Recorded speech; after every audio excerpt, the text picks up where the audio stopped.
And it is beautiful out once again in our nation's capital. Game 3 of this 4-game set between the Rockies and Nats at Nationals Park. The Rockies winners last night 2-1, and they won on Thursday night 5-1. So they've held this very talented group of Nationals offensively to 2 runs on 8 hits. There's DJ. We talked about it a moment ago. He will lead off for the Rockies. And let's take a look at the rest of the Southwest batting order for Buddy Black. Again, 5 straight now without Nolan Arenado. Gerardo, he had a couple of hits last night. He'll bat second. Charlie will bat in that 3rd spot. And he's back in there after missing the last 4. Cargo, big day yesterday. 2 hits, a home run, a sac fly. He led Colorado offensively. Then the former National, Ian Desmond, Trevor Story, Ryan McMahon. Again, Huey mentioned he'll get a lot of work probably the next few days at 3rd base. Tony Walters will have the gear on today. He'll bat 8th in front of John Gray. Well, Max Scherzer does not need a major introduction from anybody. Suffice it to say, he's one of the 3 or 4 best pitchers in the game. And he's won the last 2 Cy Young Awards in the National League. He's coming off a great performance against Atlanta. Yeah, it was a 2-hit shutout. He struck out 10. Gave up only 1 walk in the 2-0 win against Atlanta. 9th time in his career he's had a complete game, 5th career shutout. And what's impressive about Scherzer, that was his 66th ball game where he struck out 10 or more guys. And this is a milestone for him today. Career start number 300 in Max Scherzer's career. In his arsenal, his fastball, he will cut the fastball. He also has a changeup, slider, and curveball mix. Fastball hitting 167 against it, and the changeup 083. Those are just silly numbers. They're silly numbers. He obviously is ridiculously talented. He has a tremendous work ethic, as most guys do who reach the status that Max Scherzer does. But in 8 career starts against the Rockies, he has a 4.76 ERA. The Rockies have swung the bats very effectively against Scherzer. And that first delivery, though it looked like it was in the Subaru strike zone, is called ball 1 by Gabe Morales. DJ had the 4-hit game on Thursday, 2 home runs, 2 doubles. And that's in there for a strike. Last night, he was 0 for 4 officially, but he reached on the error leading off the 6th inning by Trey Turner and eventually would score on a Cargo sac fly. That was the difference in the game. Yeah, they got that extra out that inning, and it was huge. Dave Martinez talked about it in his post-game presser, that you give teams 28, 29 outs, they're going to take advantage of it, and the Rockies did last night, and that extra run held up. The DJ behind 1-2 against Scherzer. Weeder sets up on the outside corner, and it is a fastball at 95, and there's a strikeout to begin the day for Max Scherzer.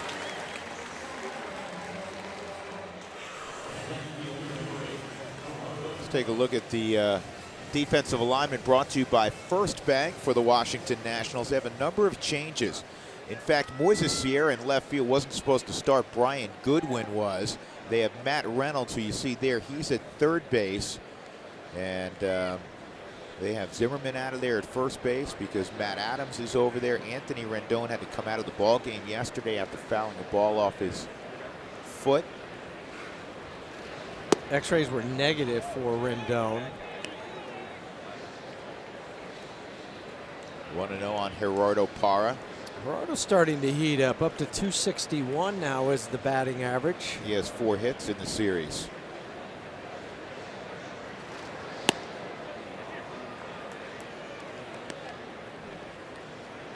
Scherzer's not afraid to throw any of his pitches in any count, but he likes to get a lot of his strikeouts with the fastball. He struck out now after that strikeout of the fastball on DJ, 15 out of his 28 outs. And he falls behind 3-0. He did not walk a batter against Atlanta. And like all the great ones, he rarely walks guys. Power pitcher who doesn't add traffic. Gerardo just 1 for 11 lifetime against Scherzer. They were in the Arizona organization at the same time, earlier in their careers. And a 4-pitch walk. This is his 4th walk on the season. Well, welcome back, Charlie Blackmon. Great to see him, It whether is. he's hitting first or in today's Well, lineup, third. Last time he saw Max, he welcomed him to Coors Field with a home run. Well, that's in both of their minds right now. Max is as he's standing looking in at Charlie.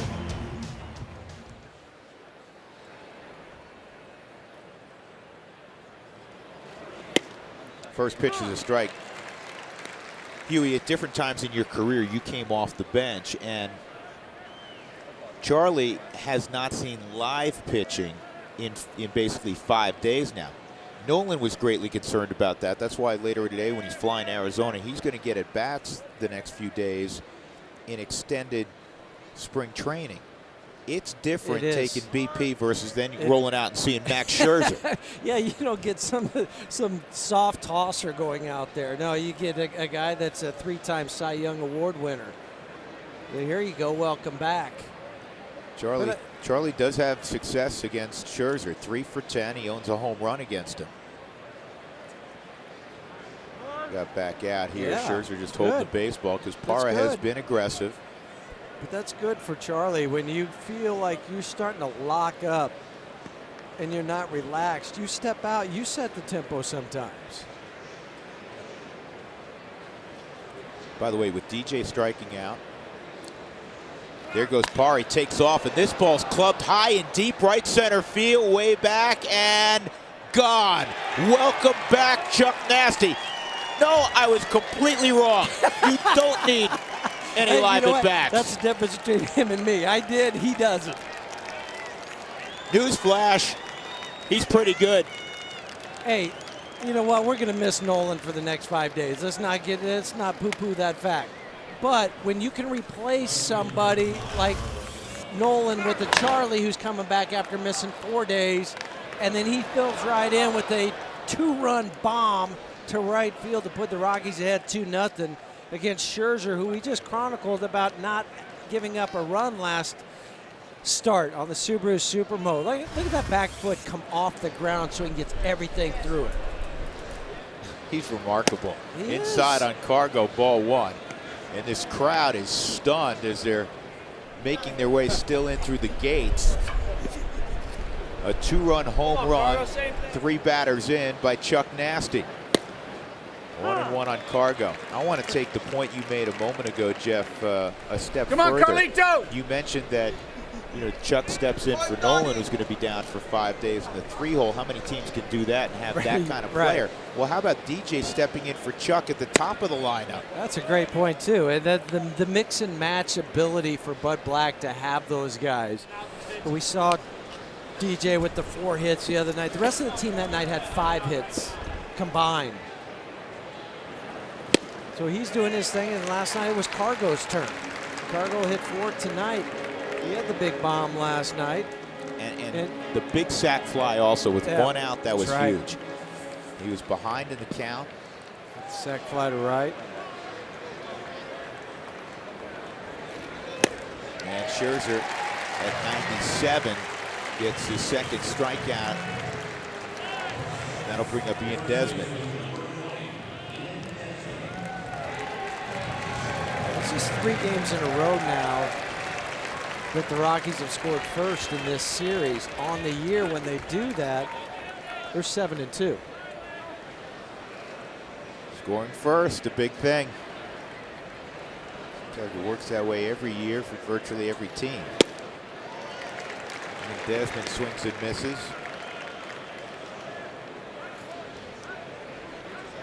Rockies have won 3 in a row for the first time this year. They've won 4 straight out on the road. You're getting the hacked off fastball already from Scherzer.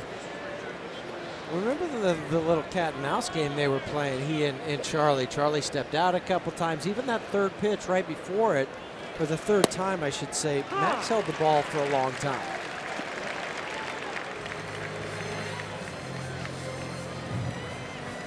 But fastballs basically since that home run. You got Cargo on a fastball. He's ahead 1-2 now with 2 straight fastballs, and that's a third. See you later. But the Rockies got a 4-pitch walk to Parra, and then Charlie Blackmon, returning to the lineup, hits one out to right center. Gotta love that start.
All 5 home runs, by the way, folks, out on the road. Here's the Southwest batting order for the Nationals. Trey Turner again, I'll lead it off. Wilmer Defoe will bat second. Bryce Harper 0 for his last 18 against the Rockies. Matt Adams, Matt Wieters, Michael Taylor, Moises Sierra, Matt Reynolds, and Max Scherzer. So you got to have an M in your to start your first name, otherwise you can't get in the lineup. John Gray, his first pitch is strike 1 on Trey Turner. Well, John has had 1 bad, 1 good, 1 bad. It's time for him to level that out and have another good outing tonight against Max Scherzer. And he breaks out the curveball in the second pitch of the game. It was a dandy. He's ahead of Turner 0-2. The stuff is great. We know that. But I want to point out the slider. The batting average against at 346. In 2016, it was 171 against and 167 last year. So you know those numbers are going to turn around, but right now it just hasn't been that disappearing slider that we're accustomed to seeing from John. You know, your description of his outing so far, you know, the bad one in Arizona, and John would tell you that immediately. Terrific one at Petco Park. His last outings, he had really good stuff. It was strange. This is on the ground at third. Ryan McMahon is there, and a perfect throw to Ian Desmond. You knew that was going to happen, right? Yeah. You know, with Ryan going over to third base, getting the start for Nolan, that he was going to get the first ground ball. But I like that. I like getting it out of the way immediately. Now you're involved. Yes. Let's take a look at the Rockies' defense, brought to you by First Bank. So we've established that McMahon is at third, and this guy with the beard is in center field. Tony Walters doing the catching, and Wilmer Defoe hops out of the way like it was going to hit him. It's on the inside corner, strike 1. But going back to John, in his last outing, the final numbers were ugly. 5 innings, 7 runs, 10 hits, a couple home runs allowed. Of course, one of them by Clayton Richard. That first inning of that game, it was as dominating. So I should have said his last start was good, then bad, because he had 3 strikeouts that first inning, and it was a no-match type of strikeouts. He gave up a bunch of runs in the 4th, but the 3rd inning was pretty close to what we watched in the 1st inning, if you remember. Yeah, the problem John had was with 2 outs. He ended up giving up 6 of the 7 runs that day on 2 outs. 1-2 on Wilmer Defoe. And Defoe's gone. That looked like a changeup or a slider. I'm guessing it was a little bit of a slider at 90.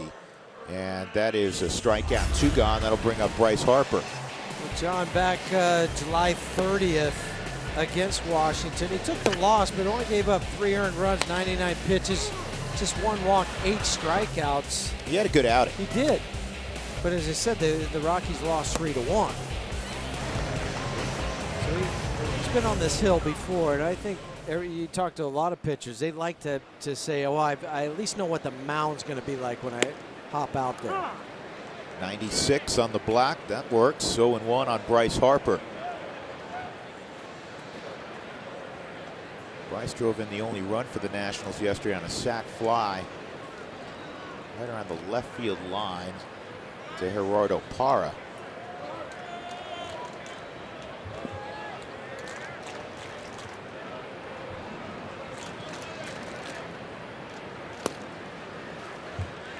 One ball, one strike. That scored Tanner Roark from third. Who got on by a blue hit to right field. Kyle Freeland yesterday had good stuff. He just ended up with an elevated pitch count. Went 4 2/3, allowed just 1 run.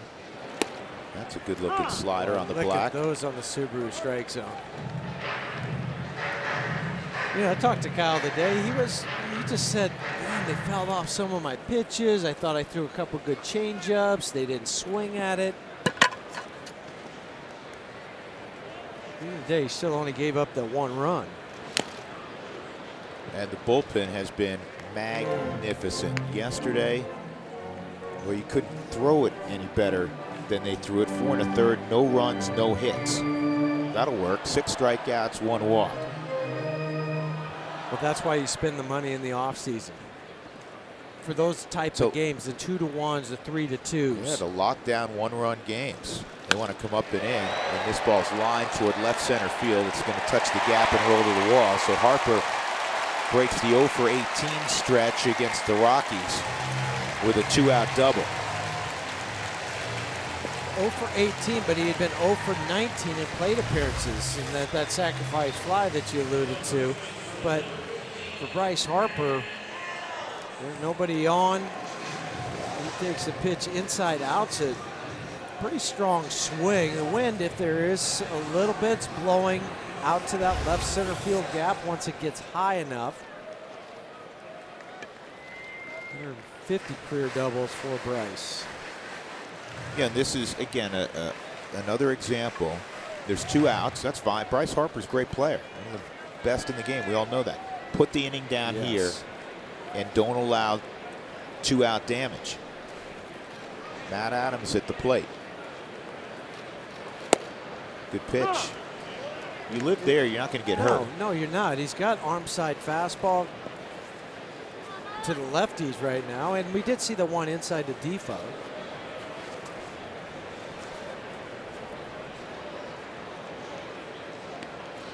DJ on the outfield grass for Adams. And he beats him down the middle. It's 0-2. Pretty straight up in the outfield for Adams. Trevor's behind Bryce Harper at second base.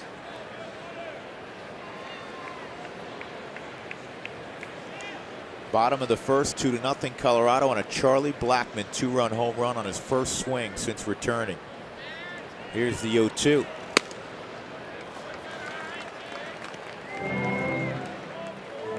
I like the thought process there. I'd stay firm with Adams. Stay away from his power, but when you can dial up 96 to 98. We saw Max Scherzer do it last inning. Going out there again.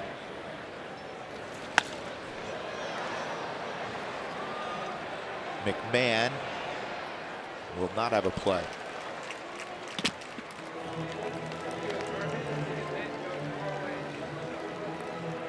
Rockies did not take any ground balls hit today on the field. Really, neither team did.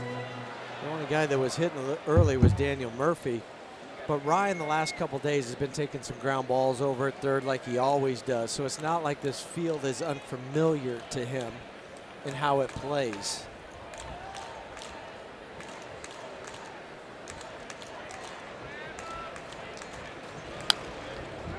And another fastball wasted, this one at 97.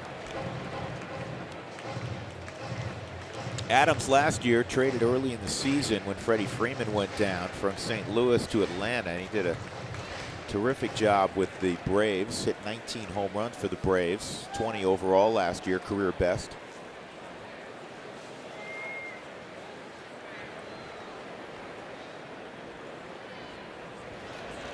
And that just missed.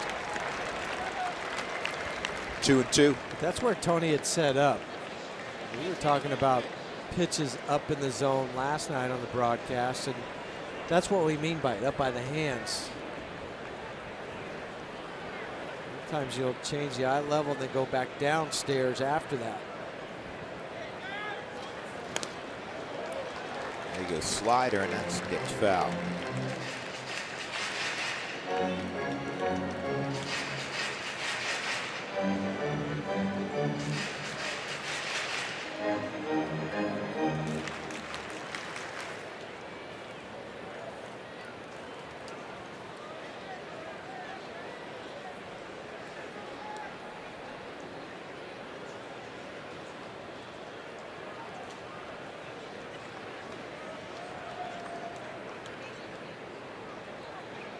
Another 2-2. And now it's full. The inside on the Seager strike zone. They try to stay away early in the count. The last two pitches have been in.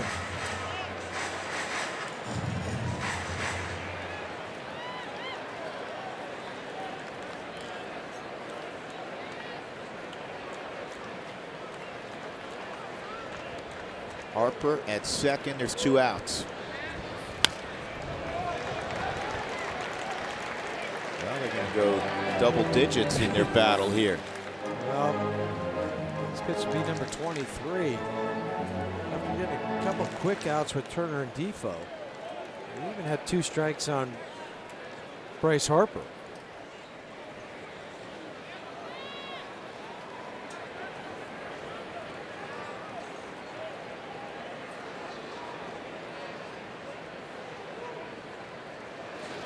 And he got him finally with a slider.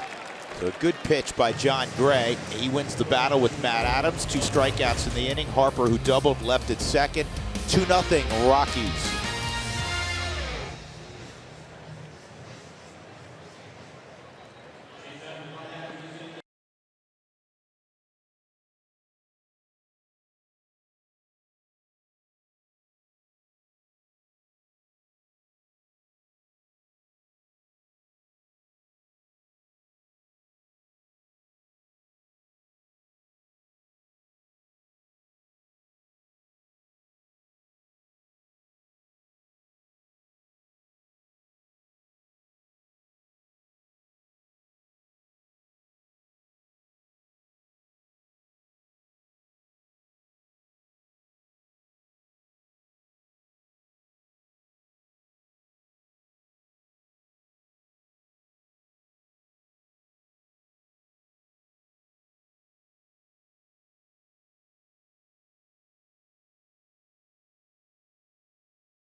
Change my mind. There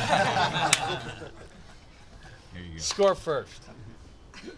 Hey, how about score first and last licks? Nice.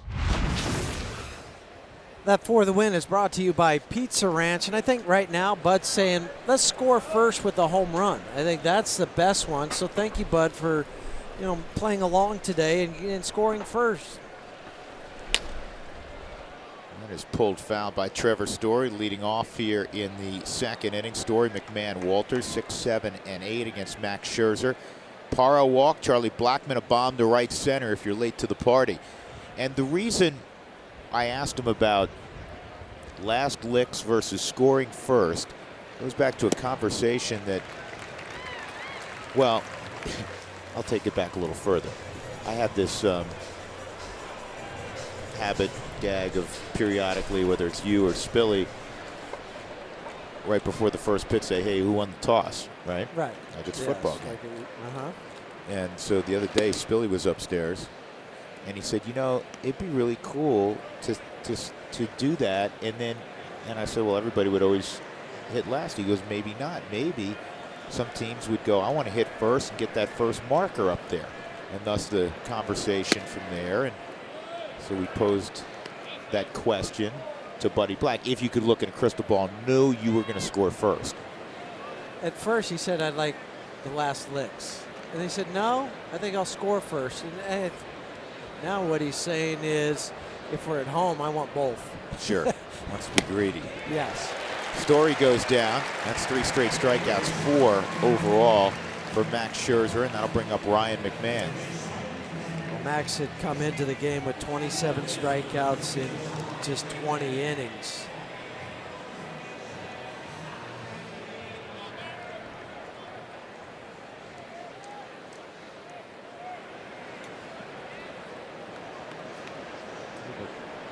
Almost 2,200 strikeouts in Max's career.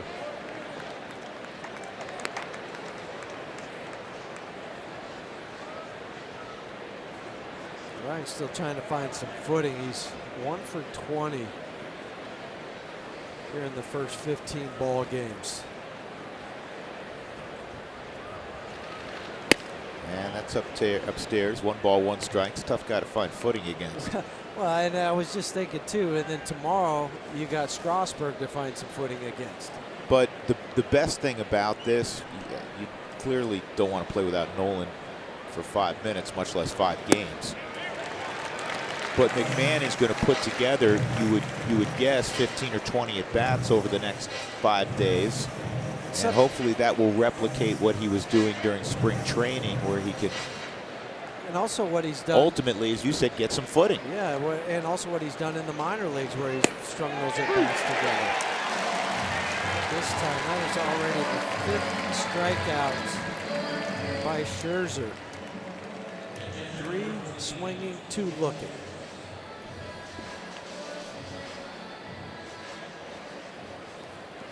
Well, look at the company that Max Scherzer's keeping. This is pitchers with 2,000 plus strikeouts, 140 plus wins, a whip of 115 or lower in their first 300 starts. We'll go back to that list in a moment. There's 2 names on this list. They're all Hall of Famers, with the exception of Schilling and Clemens, who have, especially in the case of Clemens, clearly a Hall of Fame resume. Schilling is close. Seaver and Koufax, those are the 2 names. You're on the list with those guys?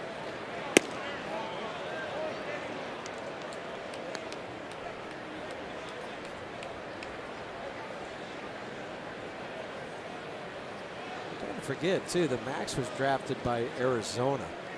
I think everybody just kind of associates him with what he did.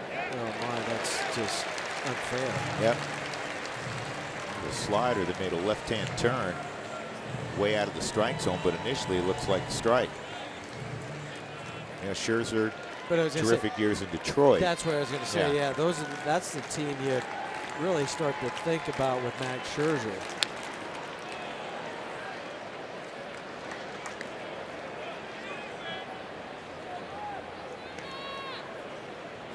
You know, pitchers know they're facing the opposition lineup, but they're well aware of who's starting on the bump on the other side. And you know, your margin for error is a lot less when you know you're facing a Scherzer or a Strasburg or Kershaw typically. You can't say, well, you know, if I have a little bit of blip, our guys probably are going to score 5 or 6. Oh, I mean, you hope they do, but it's quite unusual if that does happen against pitcher the ilk of a Max Scherzer. Well, and 2, he's already given up 2 runs.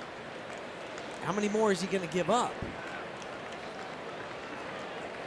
1-2, change up, 2-2. Tony's got a good little battle going, trying to flip that lineup over.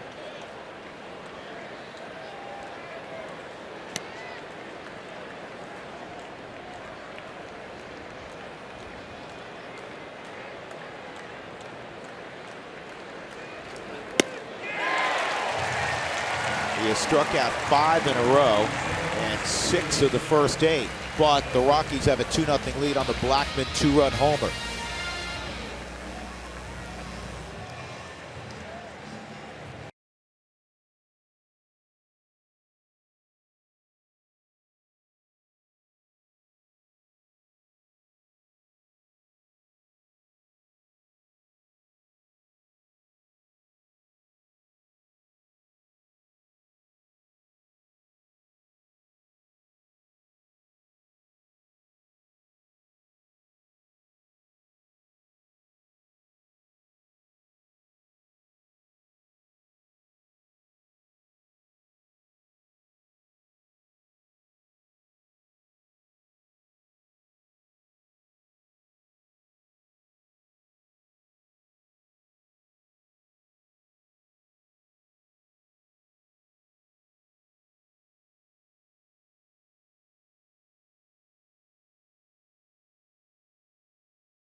Colorado Rockies baseball on AT&T Sportsnet is brought to you by the 2018 Toyota Tundra in your hometown Toyota stores and by Southwest Airlines. Low fares, no hidden fees. That's transparency. Rockies up 2-0. Matt Wieters, the 5-hole hitter, will lead it off in the bottom of the second against John Gray. It is a gorgeous day in our nation's capital. Temperatures are supposed to touch the mid-80s today. No clouds in the sky. First pitch is lined in deep left field. And Parr is out there, will make the catch. Corey Sullivan would have made that play just as easily. Corey, you went out and made a nice, intelligent purchase either yesterday or early today. It is an umbrella and it will have dual use for you the next 2 days, will it not? It probably will today. It's for shade. I'm down here in the corner by the dugout and the sun's directly above, so I'm hiding. And tomorrow it could protect me from a little bit of wetness from the rain. Yeah, it is supposed to potentially rain tomorrow. Hopefully it's like 4:30, 5 o'clock as we're getting on the plane tomorrow night to head to Pittsburgh. First pitch is in there for a strike on Michael Taylor. And that just misses. Corey, you had a good perspective on Charlie's swing. I mean, were you don't ever want to say shocked. I mean, Charlie's one of the best players in the game, but describe how difficult that is not to see live pitching for 5 days and then see Scherzer in the first pitch in the zone you see, you hit it 400 feet. I wish I could compare myself to Charlie Blackmon and how he adapts himself to game speed, but I, like Jeff, feel like I need to see some pitches occasionally as John strikes him out right there. But for Charlie, what I liked was it was a much shorter swing. I think when you're facing a guy like Max Scherzer, the key for him is release point and arm angle, and it is very deceptive, and you can see his fastball looks like it's jumping on guys. Charlie went up there with a little shorter approach. He got a fastball, 93.5 miles an hour, and he shortened up and put it in play, and that's just how good Charlie is. At times what hitters, we try to swing as hard as the pitcher is throwing, which is not what you want to do. You want to take that nice, short, simple approach. But your mind is saying, well, he's throwing hard, I'm going to swing hard. But for Charlie, he didn't have to do that. Ball and a strike with 2 outs on Moises Sierra. Again, Brian Goodwin was in the original starting lineup. He's been battling a thumb situation, and evidently it flared up. He was removed very late before the game and replaced by Sierra. So, you know, Rendon's a question mark. Obviously, Goodwin's a question mark, which means their bench is limited to Ryan Zimmerman and Howie Kendrick, 2 guys who normally start, and the backup catcher Severino. They still have one more on their bench than the Rockies do as far as eligible guys. The Rockies only have 3 guys now on their bench with the suspension. And once again, folks, you cannot replace somebody that has been suspended with another player. You just have to play one man short. 2-2, and this is in the air to Parra in left field. Gerardo has it, and another strong inning from John Gray. We go to the third with the Rockies ahead 2-0.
Hey, Jenny, so as John Gray is going to bounce out to first base, is this who we would take in a Game 7?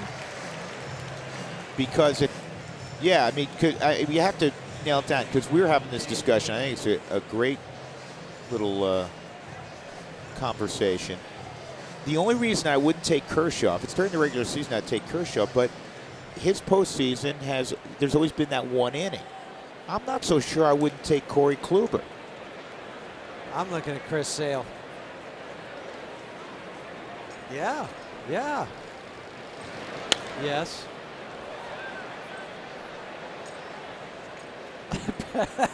Everybody gets a ribbon. Got it. Corey, who do you have? I'm taking Scherzer because he'll go out there and throw 150 pitches if he has to win a ball game. We'll put it this way: you're not going wrong with any of them. Is that what the consensus is? You're not bumming out on the bus ride to the yard, knowing that any of those 4 are going to start for you.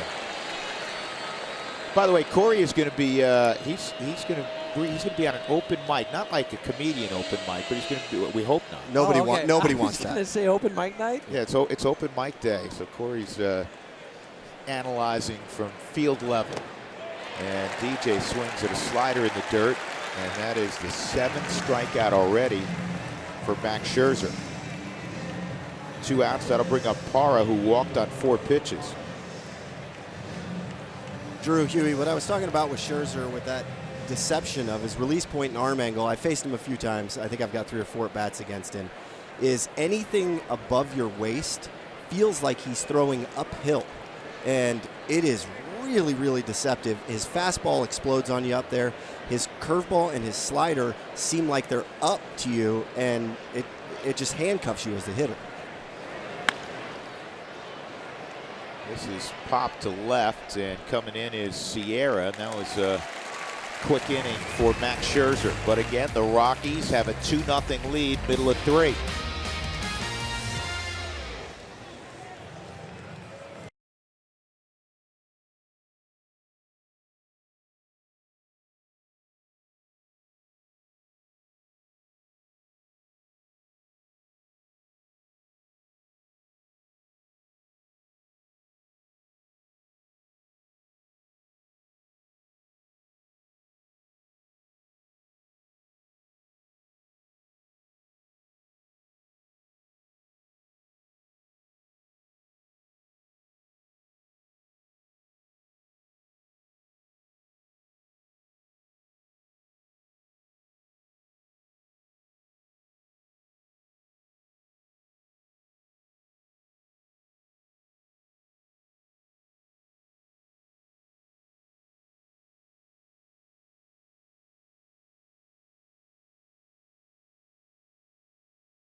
RM will try to get as many of those visible throughout the ball game. Matt Reynolds batting 8th in Dave Martinez's lineup to face John Gray. You know, there's a similar arsenal between the two. You got the great arm of Scherzer. He has an outstanding slider for the curveball, occasional changeup also. John Gray has, you know, the great slider. This is tough play for John, and he found a throwing lane to get the baseball to Desmond, which is always key on those balls right around the line. Well, the other thing is making sure when you go to grab that ball that you don't pull it up too soon. You get the good grip on it. John did and made it look easy. So what you're taught is to really, when you grab it, kind of push that ball down into the grass to make sure you get the grip, and then because of that, you have a good throwing lane to go to first. Scherzer will give John a little more practice. 2 out. Scherzer had a 6-pitch inning last inning, and John is bidding to better that potentially. So he had 3 pitches with 2 outs. That'll bring up Trey Turner, who hit a ground ball right at Ryan McMahon his first time up.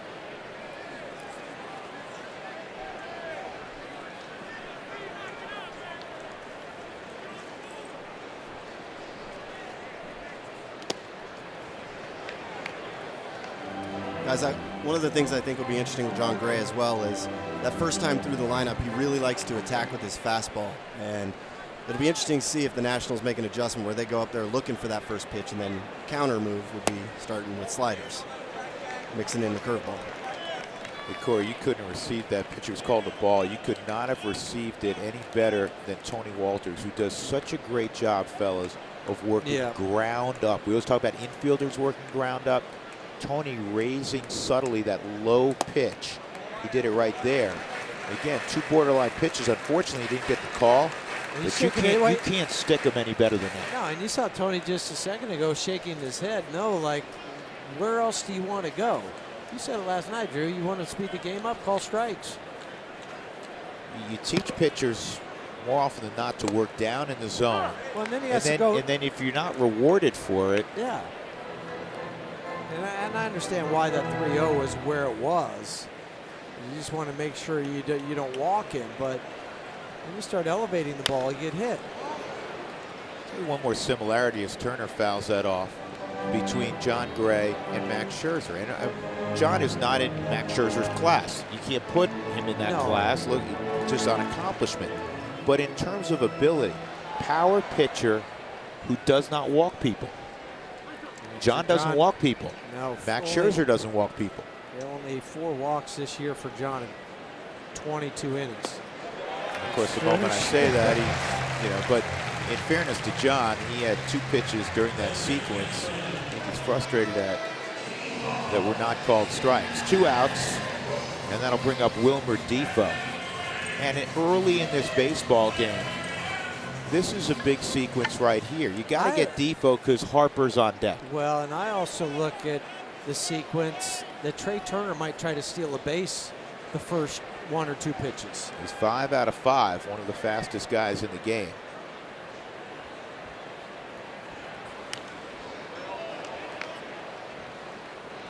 That get Tony, Corey, on the way back? I think it missed him just off the left. The old pitch back, huh? Yeah. Those were the best. Up to the pitch back when nobody else was around. It's great. Threw it high on the pitch back screen, come back as a ground ball, pitch it low as a pop-up. When my pitch back broke, I just used the side of the house.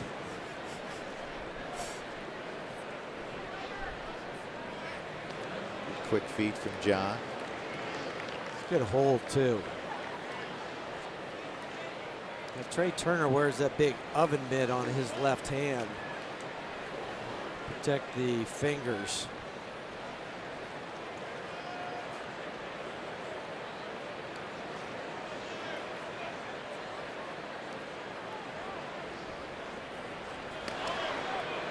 So here's the question, though.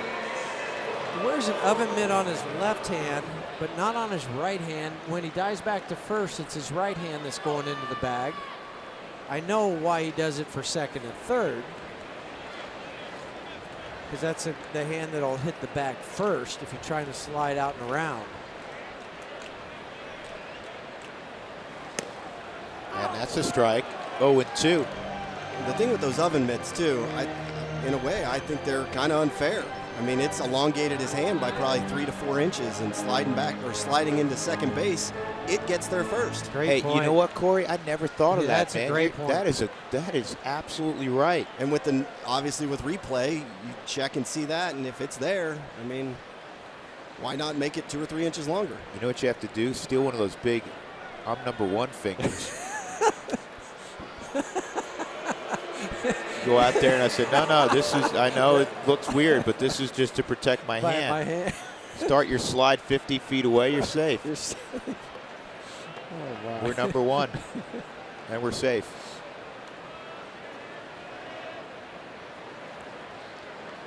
Two strikes on Defoe, way outside. Now get that closer mentality. You got 2 strikes on Defoe. Not saying you can completely forget about Trey Turner, but get him at the plate. Well, that's what I'm saying. This is a running count, so be a little less to the guy at first and Trey Turner, more of your focus to home.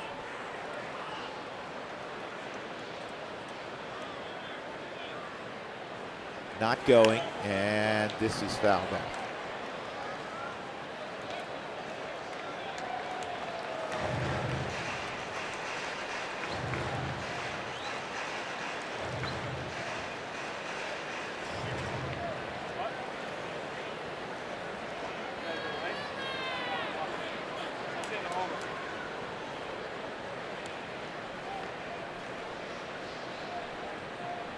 Turner takes off and will swipe second base as that was in the dirt.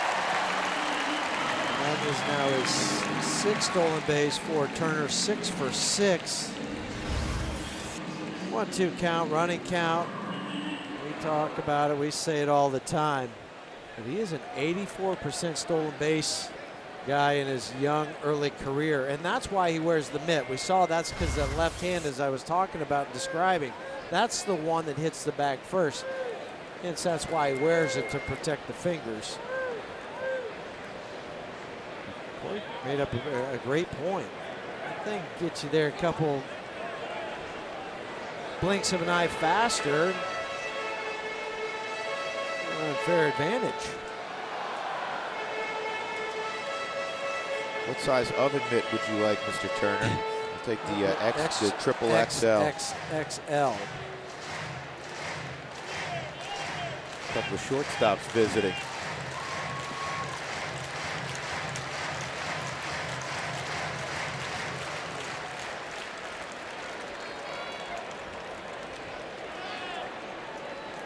Two on Defoe. Got him.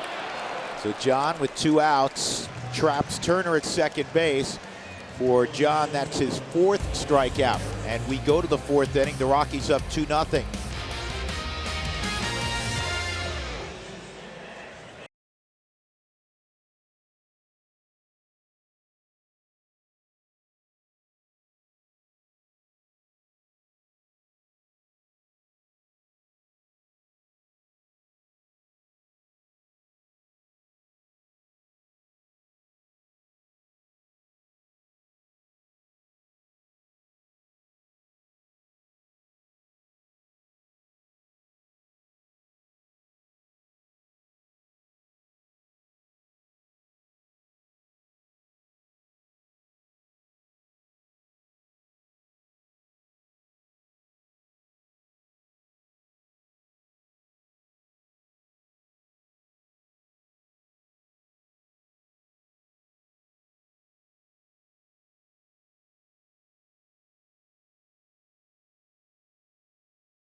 Taco Bell locations the next day. Do it between 4 and 6 to get your Rockies Taco Special. Drew Goodman, Jeff Hewson, Corey Sullivan from Nationals Park on a spectacular day in our nation's capital, made more spectacular by that swing of the bat. First swing from Charlie after missing the last few days, and he hits it out against Scherzer. Second career home run against Scherzer. Parra was aboard. It's home run number 116 in his career for Charlie, and he just passed Ellis Burks for 11th in club history with that swat. Ball and a strike. Next up on the list, as you see, Brad Hopp. Brad Hopp. Hopp. Matt Holliday next. Matt's still home in Jupiter, Florida, hoping to get a phone call. One of many guys that is not signed yet this offseason. Matt with the Yankees last year. 2-1 on Charlie.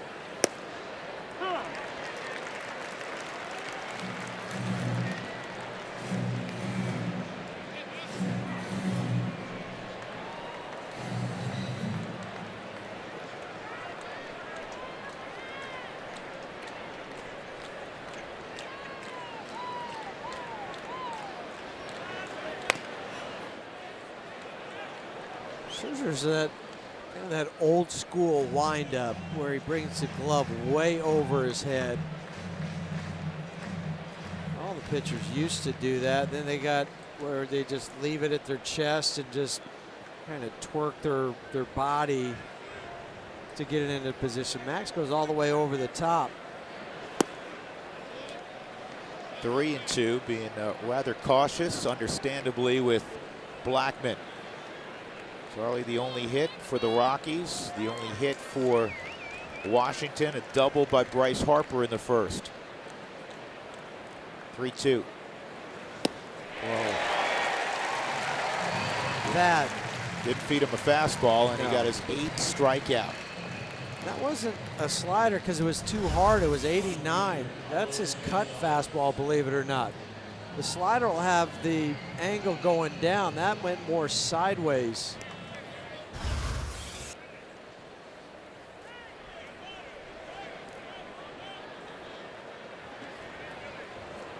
And we talked about Kyle Freeland yesterday and similarity of pitches that look the same but different velocities with different movements. That's what that is with Max right there. Side on Cargo, he struck out his first time. The only out, excuse me, there's 2 balls in play that produced outs. Parra flew out to left, and John Gray hit a bouncer to first. Everything else has been a strikeout. Cargo ahead 2-0. His home run last night came on a 2-0 changeup from Tanner Roark.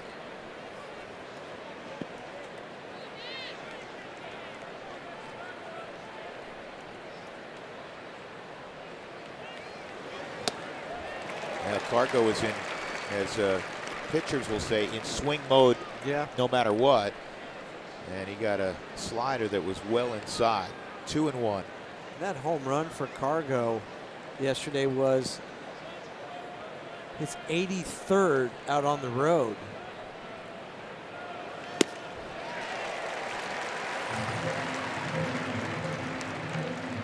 That's now 4th most in club history. Todd Helton's number 1 on 142, in case you're wondering. Like, we needed to know it was Todd, but just the number, that's a lot.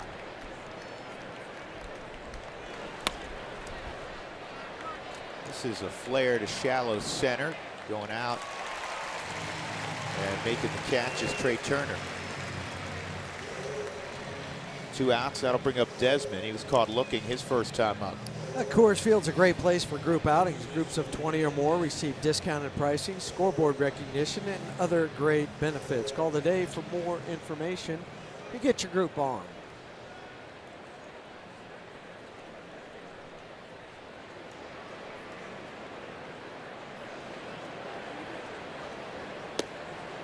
At the knees on the outside corner, a strike on Desi. Rockies 10 games over 500 now. Games played at Nationals Park since it opened in 2008. 22-12. Nobody has a better record at Nationals Park, including the Nationals, by win percentage. 13 games over total in the Washington, D.C. at 29-16.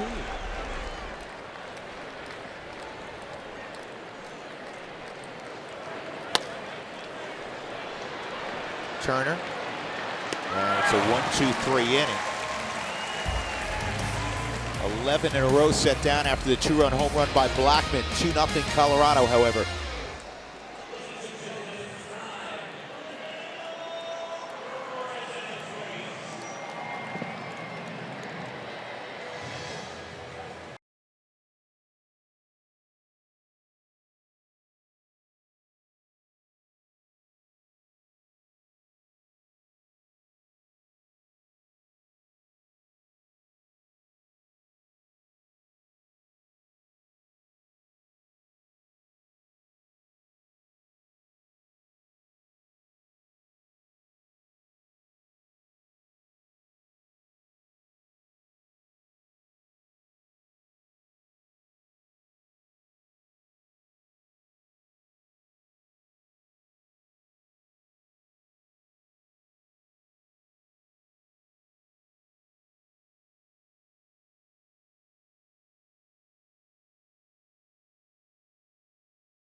An ace to truly develop. This is a comparison. 61 starts for John Gray, 61 starts for Max Scherzer. Their first 61, right? Yep. Look at the numbers. They're almost identical. 3 more quality starts for Max Scherzer. The whip is the same. Home runs per 9, virtually the same.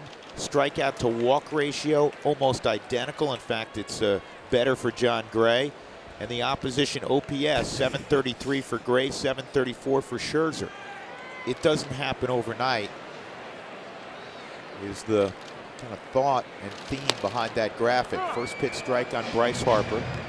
Actually, let me correct that. He missed 1 pitch, so it's 1-1 on Harper. He doubled to left center field to snap an 0 for 18 against Colorado.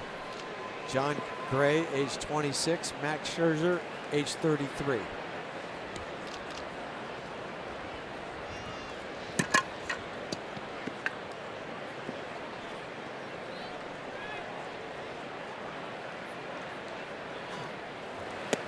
Off the plate.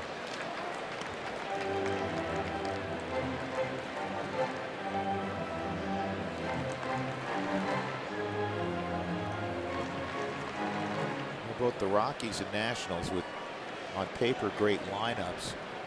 Both teams out of the gate slowly offensively. This ball lined toward Cargo. He's got it. 1 out.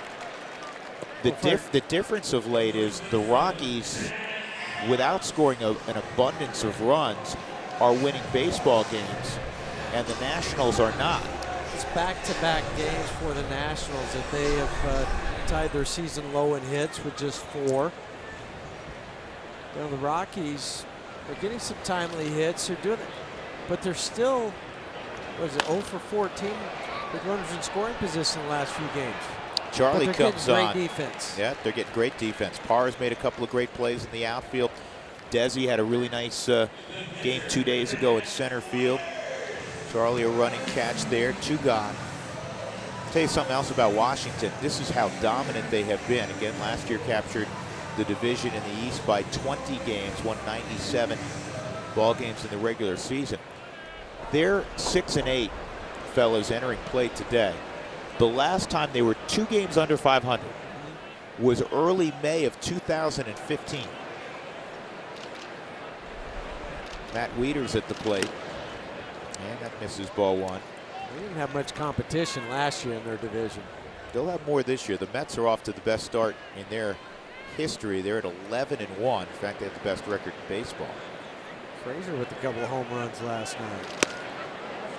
His first 2 in a Mets uniform. And they finally, Corey, have that rotation they've been talking about for years together. Yeah, you just have to worry about the longevity and the health. That's always been the bugaboo for the Mets starting rotation. 2-0. This ball is well hit to right center, and it is gone. First home run of the year for Matt Wieters, and now it's a 2-1 ball game.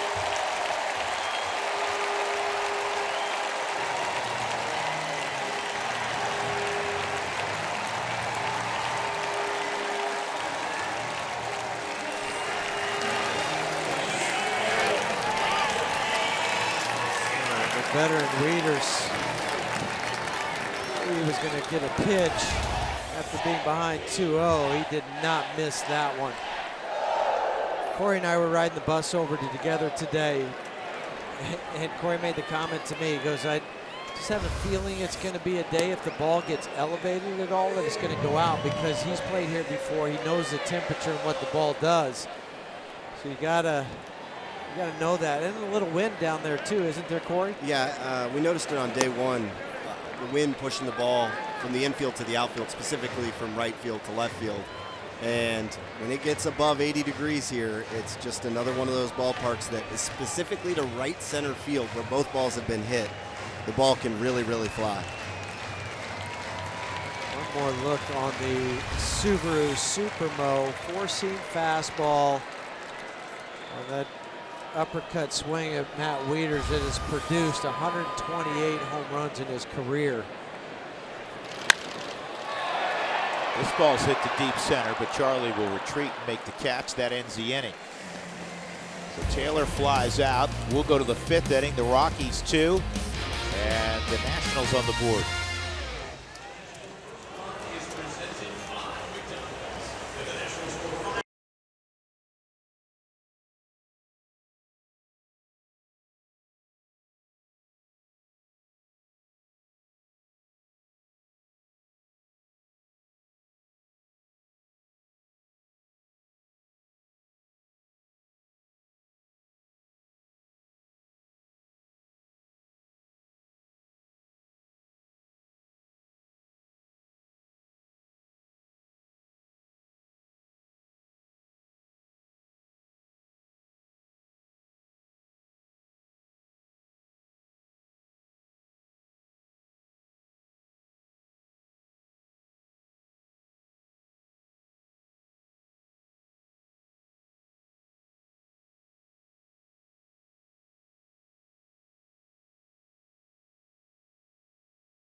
Love, it's what makes a Subaru. By Wells Fargo. Wells Fargo customers get your 2-for-1 Rockies club level tickets by visiting wellsfargo.com/Rockies. And by UC Health, live extraordinary. May have to do that after the game. Run through the fountains, cool off. Rockies leading 2-1. As we go to the top of the 5th inning, Trevor Story, Ryan McMahon, Tony Walters. Story struck out in his first ever at bat against Max Scherzer, and he gets a curveball that's inside ball 1. Trevor and DJ are the only 2 Rockies to start all 16 games this year. Now that Nolan's out.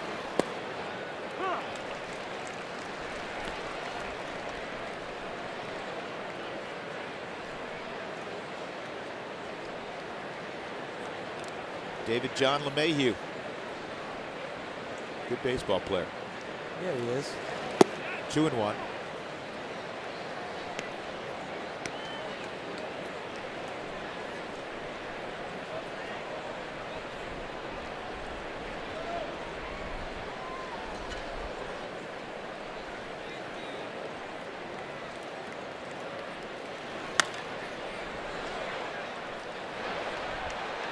Right side, Defoe, and the taller of the 2 men, Matt Adams, will make the catch every time. Where that ball was and where Defoe ran from, Matt's just standing under it like, I got it, it's camped. Matt says, I got it, I know who has priority. But when it's right in that neighborhood, it's not like it was behind him. In any event, it's 1 out.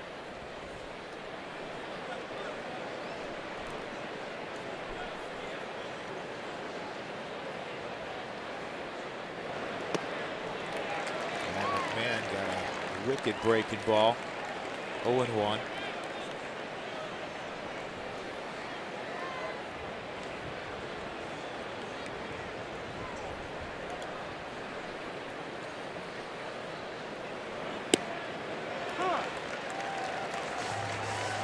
He gets painted there, and it's 0-2.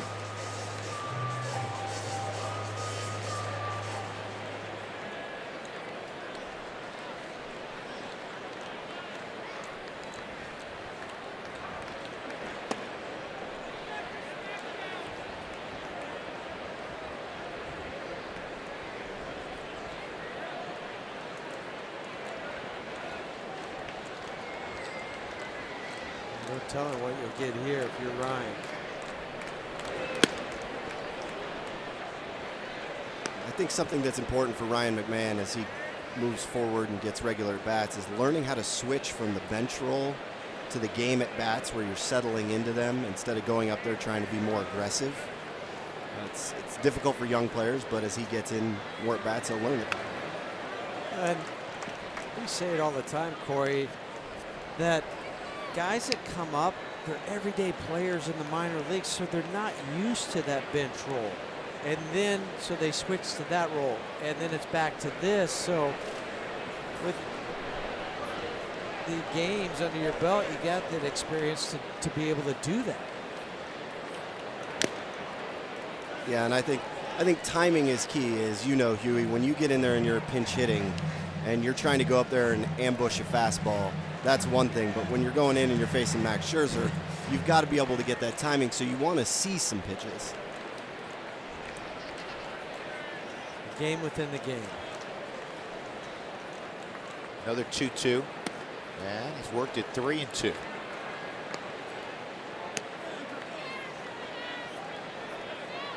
Whatever happens in this at bat, a little bit of progress. Yes, especially after that very first swing that he took.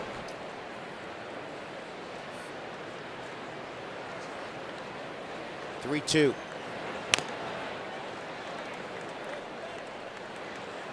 Everything moving with Scherzer. You don't win 143 games in your career without doing a lot of things right, including moving the baseball around.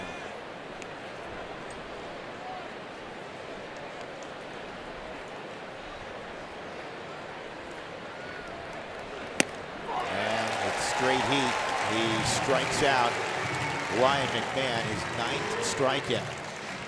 That'll bring up Walters. Blackman hit the 2-run home run, and since that point in time, 13 in a row retired by Max Scherzer. It's just a good old country hardball there.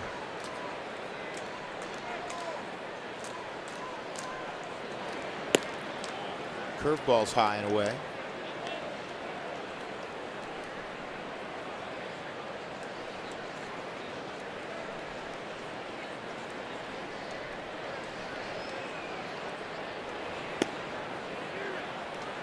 Changeup 2-0.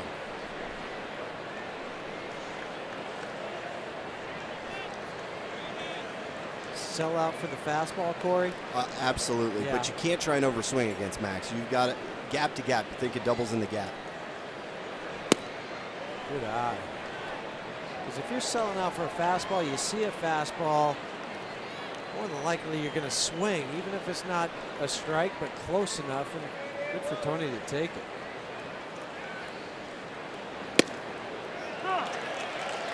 Three and one. It's funny, Max Scherzer is the exception to the rule to me. The pitch to Ryan McMahon that struck him out was virtually middle. That one was middle, but neither hitter was comfortable with it.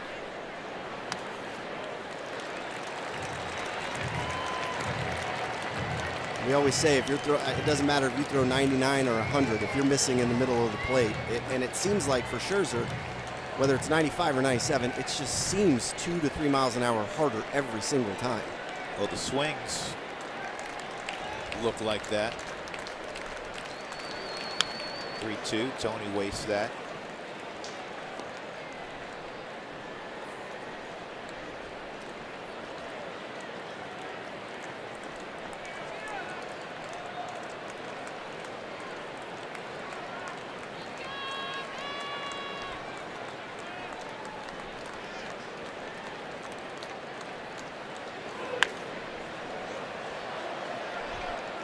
At least, as you said, Drew, Ryan made him work for his strikeout. Tony's making him work in this at bat. Pushing him close to the 80 pitch mark. Boy, if you could win this at bat and turn the lineup over, though, huge. Keep fouling him off until you get one. Do you like it?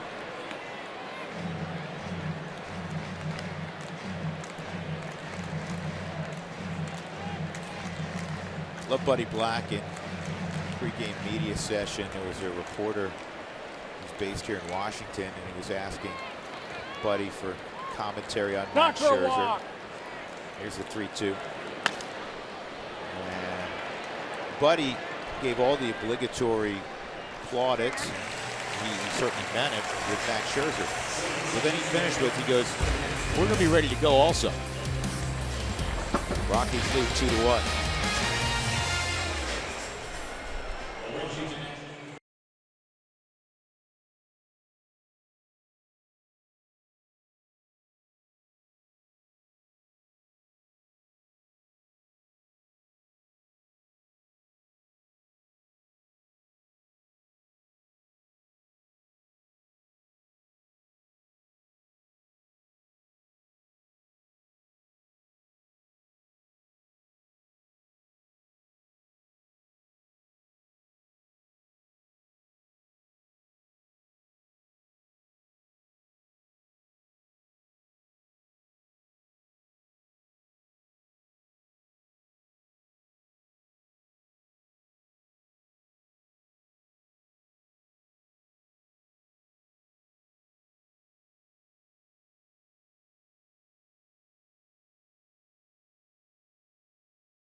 By the Rocky, come courtesy of the Charlie Blackmon home run, the one for the Nationals, courtesy of a Matt Wieters home run. Hey fans, the Warning Track Party Room offers a field-level view of the game. Prices start at $100 per person, include a food and beverage package. Call 303 Rockies for more information. A lot of Rockies fans in the house. John Gray getting ready to start this 5th inning. It's 7, 8, and 9 for the Nationals. Sierra, Reynolds, and Max Scherzer. Corey, you staying hydrated down there? I'm trying. I'm doing my best. About you. No, don't be. Don't be. It's not like LA last year. Oh, yeah, that was bad. Yeah. Boys is Sierra at the plate, and he swings and fouls off that first fastball from Gray.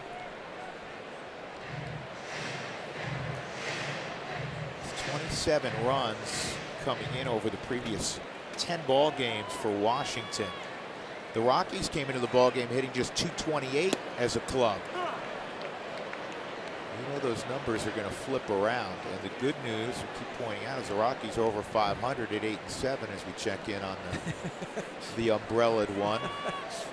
He's smart though. Absolutely. 0-2.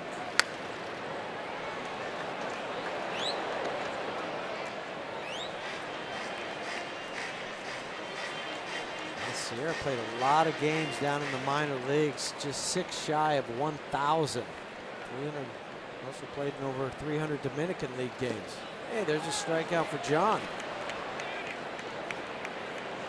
His 5th. And with 1 out, that'll bring up Matt Reynolds. Matt Reynolds out of the University of Arkansas and Bishop Kelly High School. There's a strikeout again. Slider in the dirt. Reynolds out of Bishop Kelly High School in Tulsa, Oklahoma. And the reason I mention that is our very close friend, George Frazier. His youngest son, Parker, was drafted out of Bishop Kelly and had a long professional career. In fact, he had a really good run in spring training with Philadelphia, trying to make their club out of the pen. And the numbers, his numbers were good. It's just the numbers came. Yeah, the player numbers got him. He was a non-roster invitee. You know what Parker's doing now? He dropped down. Oh, submarine? Yeah, he's submarine. He's had a good sinker. Yeah, had a great sinker, good feel for pitching, but he was a starter and he was high 3/4, and now he's dropped down, trying to keep the career going as a reliever. In the meantime, he's just a class shy of finishing his degree. Getting married, a lot of good things happening for Parker. Wow, good for him. Yep. He was the victim of one of the worst calls I've ever seen in spring training. Oh, the one where he got tossed? Yeah. That was Yeah, terrible. that Hit was the guy with a awful. slider this spring, yeah. Yeah, that was, especially for a guy trying to make the club. You get that? 2-2 on Reynolds. And he is gone on a slider. Back-to-back strikeouts with the slider for the Gray Wolf. Now, the Gray Wolves, last 10 on the road, he has fashioned boys at 2.54 ERA. And he's going to face Max Scherzer here with 2 outs and nobody on. Subaru Supermo. Yeah, he really pulled down hard to get the tumbling rotation. There's a slider. Take that. 0-1. Scherzer, part of that magnificent 06 draft. Off the plate, 1-1. First round, 11th overall out of Missouri.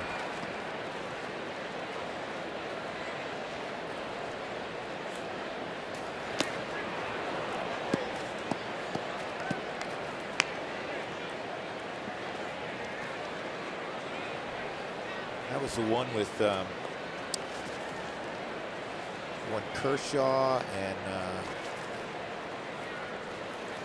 this ball lined to right for a base hit.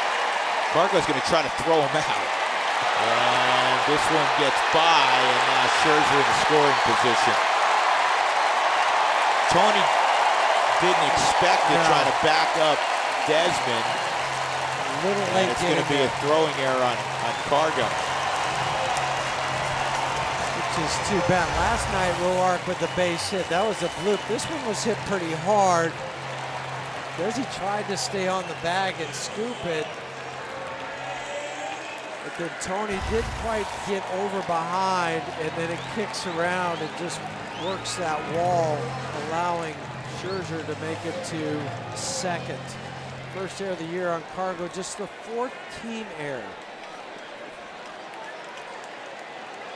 You got to make it inconsequential here. Trey Turner at the plate. I'd hate to have that be the guy that ties up this game. Turner walked his last time up, grounded to third. Just to finish that thought on that 06 draft. Luke Hochevar out of Colorado went #1. Rockies took Greg Reynolds, #2. Then Evan Longoria went 3. Andrew Miller went 6 in that draft. Kershaw went 7. That misses. 2-0. Excuse me, 1-1.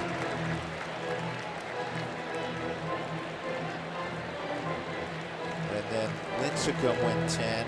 Scherzer 11.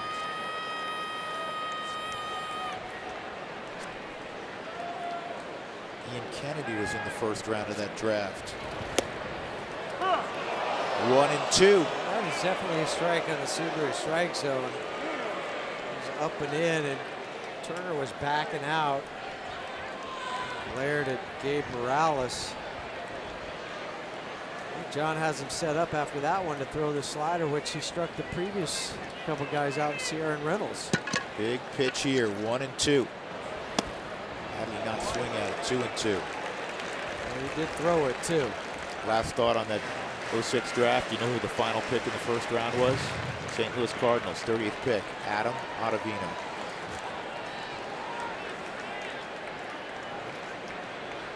That's when he was starting. 2-2 on Turner. In the air, right center field. Cargo's there. No harm done by the Scherzer base hit and the error. So we move to the 6th inning. The Rockies leading 2-1 in Washington.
to you by Southwest Airlines. Low fares, no hidden fees. That's transparency.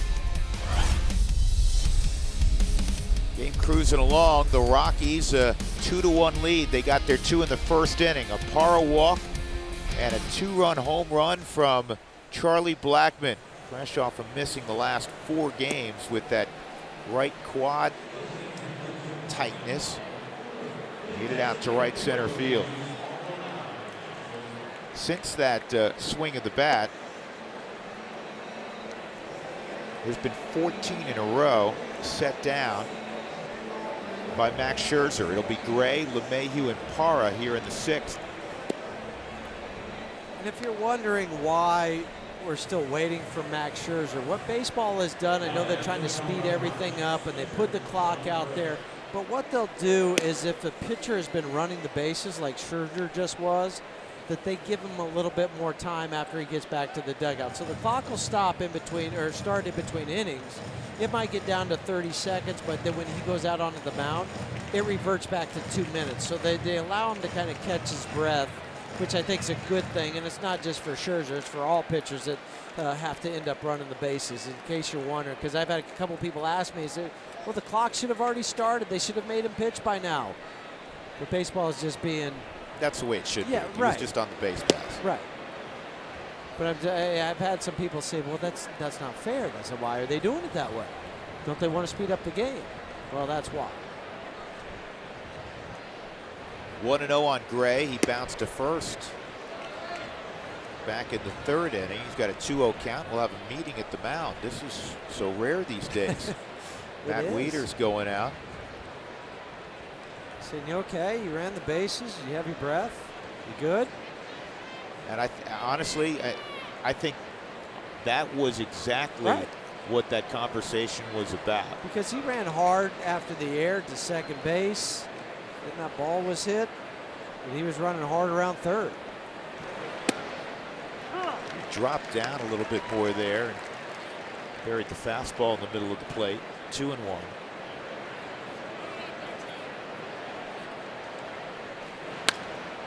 Good hack. Well, if John runs into one, as we learned last year, Corey, he'll hit it really far. Yeah, I don't remember the exact number, but correct me if I'm wrong, it was the longest home run hit last year by a Rocky. It was the longest home run by a Rocky until Mark Reynolds about a week later hit one farther.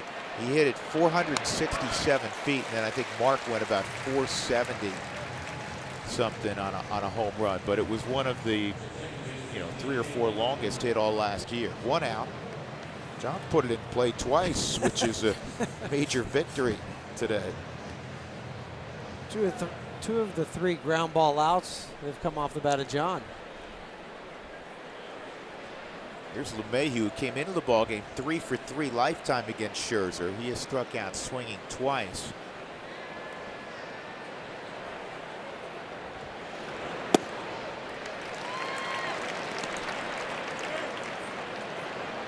These words don't come out of my mouth very often, but right now, DJ's really not seeing Scherzer and the pitches. He's behind 2 strikes. Yesterday, a crowd of 32,000, just shy of 33,000, and I think the Nationals will eclipse that this afternoon. And a perfect day to be outdoors. We may not say that tomorrow. Weather's coming in. 0-2. Defoe's got it.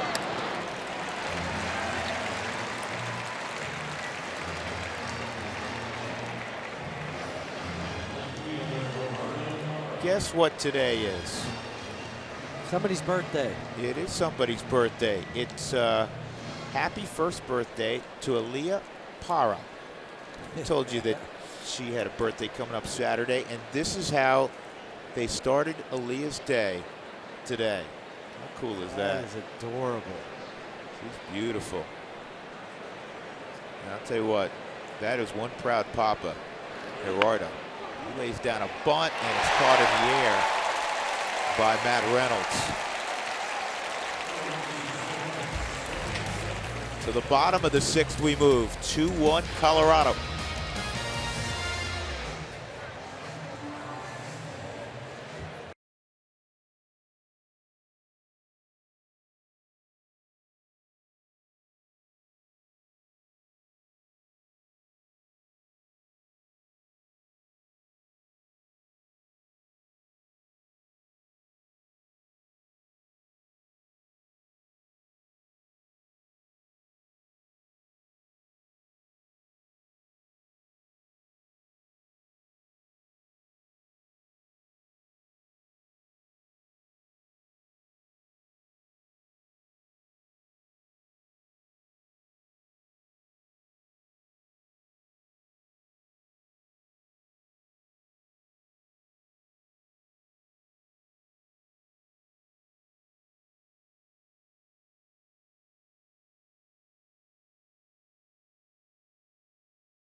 Two guys with golden arms. John Gray so far, a run on 3 hits.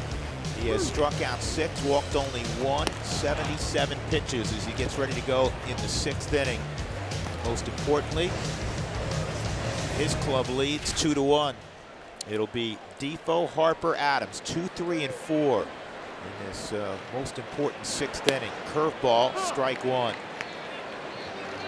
I love the open the count curveball. I think it's a great pitch. I don't think it's utilized as much as it can be. Defoe behind the fastball, and it's 0-2. Especially with a guy when his repertoire is fastball, slider, and occasional change.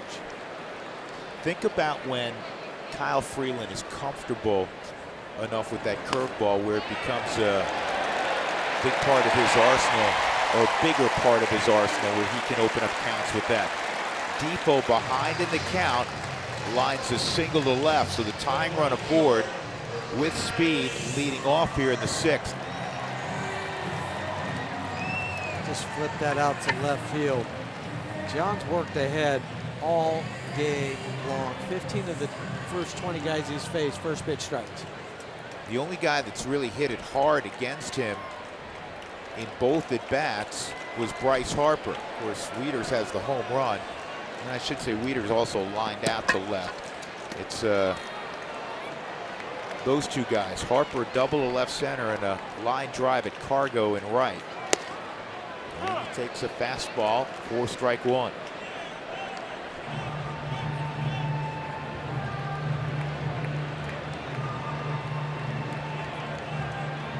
Rockies have Story playing virtually right up the middle.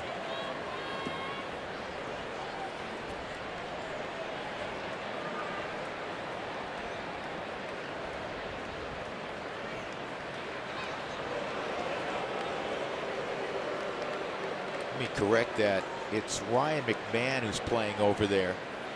They're leaving Story on the left side. But they wouldn't have done that if Ryan hadn't had some work down in the minor leagues, playing some second base and possibly having to turn him double play if it's hit to Trevor.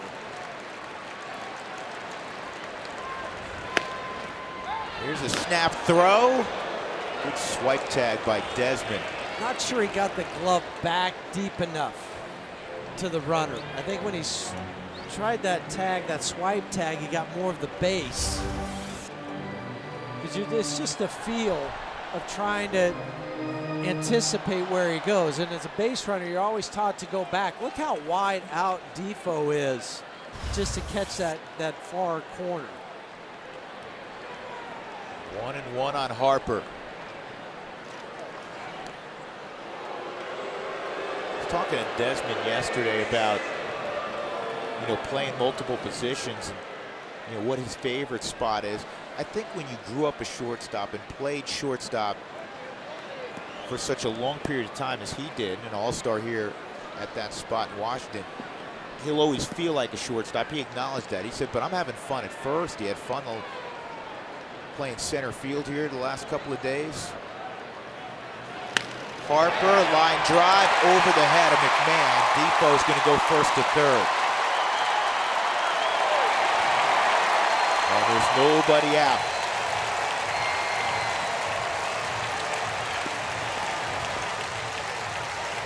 The ball hit hard this inning. That was towards the label. Even Harper thought it might get caught for a brief moment because he didn't run hard out of the box.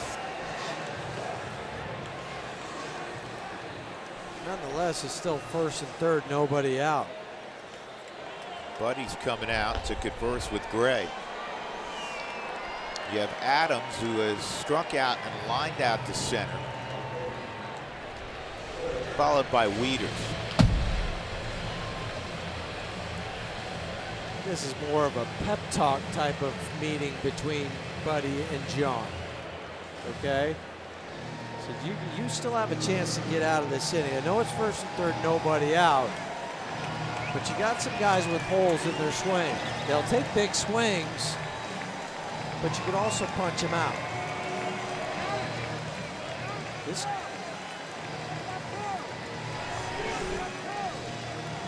So, hey, real quick, we just saw something we haven't seen, okay? We saw the umpire just give the Rockies 2 meetings. Okay, that's what they're talking about right now. And if we'll roll it back, we'll see Tony start to leave and then go back to the mound. That's absurd. I know it is, but I'm just telling you what happened. What it is you're the last one out the door of the meeting, and you've forgotten, you know, like your briefcase. Your briefcase, and you went back for a moment. Yep. This, you know, you want to expedite play. Now play is being delayed because of this call. Right. Yeah. There's no point to it. No. Now I get it if a guy had returned all the way to his spot and then ran back out there. Or got off the dirt. He never got off the dirt. They're going back, watch. And then he came back. He couldn't have left the dirt. You're right. He just came back real quick to say one more thing. That's silly. And he didn't even talk to John. Runner going, and Harper is going to swipe second.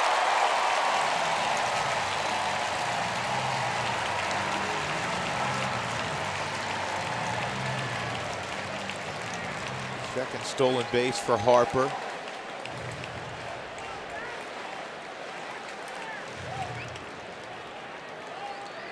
Rockies with nobody out will concede the run here in the 6th inning. Shift on for Adams.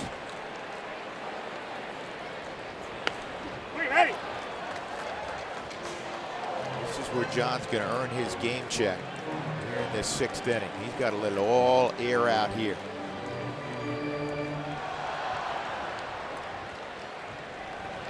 This is really the first legitimate threat. With a home run by Wieters, a runner to second base a couple of times with 2 outs. Now you're in a position to get the punch out. 1 and 2.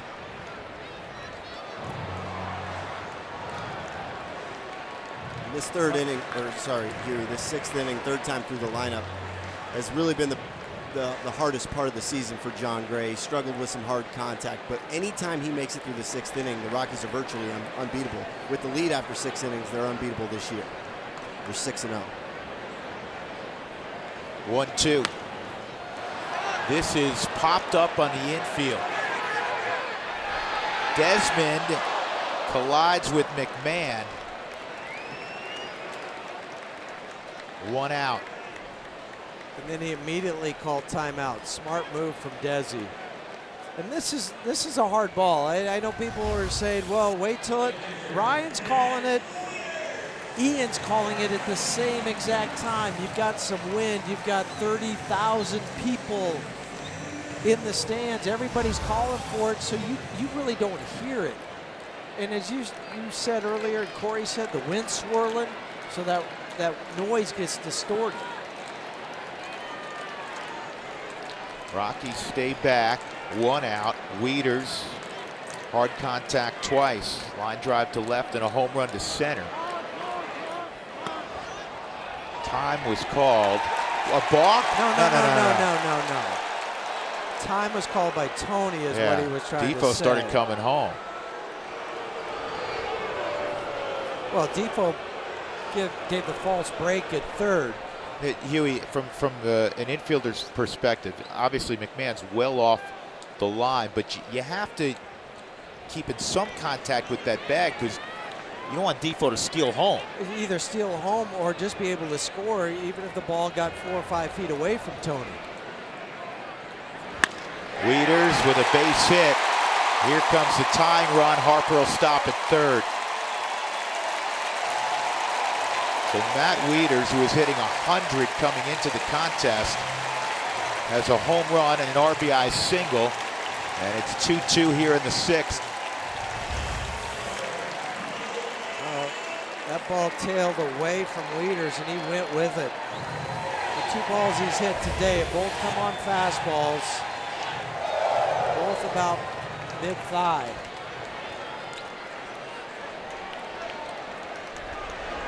Now you have a tough man to double in Michael Taylor. 1st and 3rd, 1 out. Taylor a strikeout and a fly ball to center. Wieters is not going to swipe second. That would be a shot. And here comes the squeeze. Glove flip. Out at the plate. What a play by Desmond and a great tag by Tony. He had a lot going on. You had Wieters with the false break at first. The squeeze play, but Desi had to flip it out of his glove, which is not easy from a first baseman. They're going to look at this inside. Washington's asked for a pause. And Tony did not block the plate until he received the baseball. I think he might be called safe, though. I think that foot might have got in underneath the tag.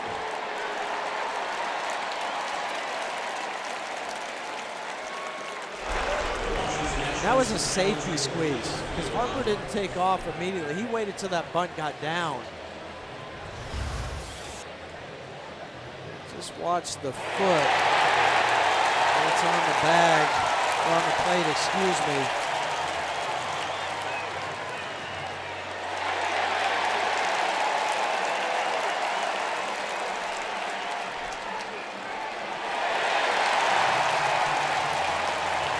It looks like his foot touched the plate prior to the tag. Crowd certainly is confident of that.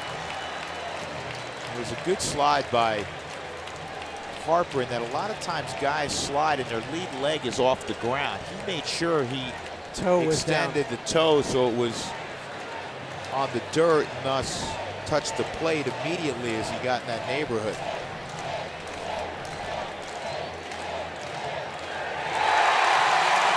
Nationals take a 3-2 lead.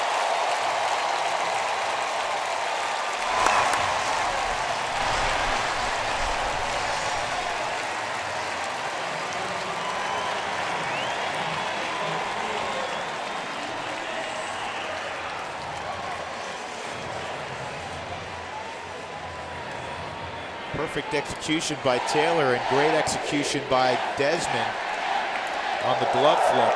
The slide by Harper just beat it. I think sometimes people forget because Bryce Harper's such a great hitter, power hitter. Drag it back. Bryce Harper runs really well. He's a 5-tool guy. And he waited till he saw the bunt down before he took off. For Taylor, he did the right thing. Is if you're going to do that, bunt it towards first because that's so hard because Desi was having to hold the runner on in Wieters.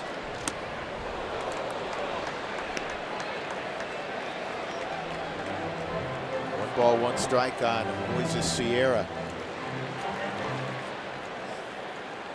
Defoe a single, Harper a single, a stolen base. Adams popped out, then Wieters the sharp single to left to score a run, and then Michael Taylor followed that up with the bunt.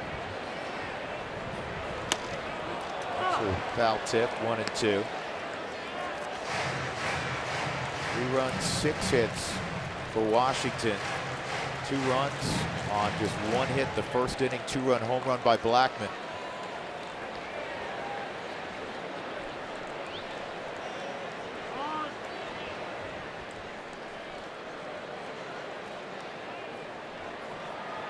Corey mentioned the fact that early in the season, John, 3rd time through the lineup, has scuffled a bit. The league hitting .429 against him 3rd time through.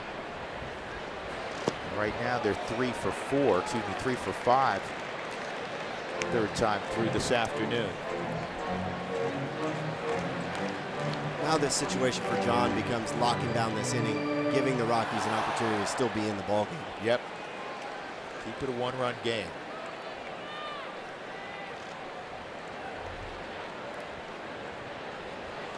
Two and 2 on Sierra. This ball's well hit right center field, and it's going to go off the wall. 1 run is scored. Here comes Wieters. He'll score. Headed to 3rd with a triple. There's Moises Sierra. He's out. He's out at 3rd. It was a really good tag by McMahon. Got his left foot, I think. Had a pretty good vantage point for that one. It looked like he was going to get there pretty easily. 2 runs score, and now the Rockies are down 5-2. on that double by Sierra. Sierra goes to right center field. The leader scores easily. Taylor with his speed comes around. Then the relay comes into Trevor, and he makes a strong throw to McMahon. Gets him with the swipe tag.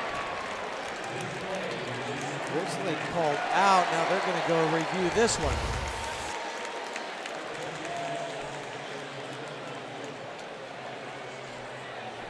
He did get his foot. Question is, did he get the foot before the hand got the bag?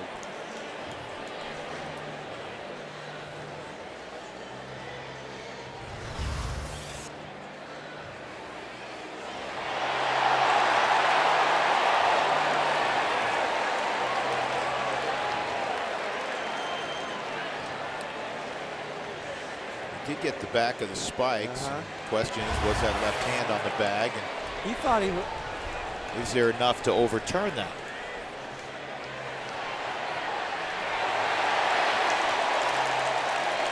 Yeah, this one's going to be really close. See if we can get a better look on the Subaru Supermo. Remember, he was originally called out on the field. This one should be definitive.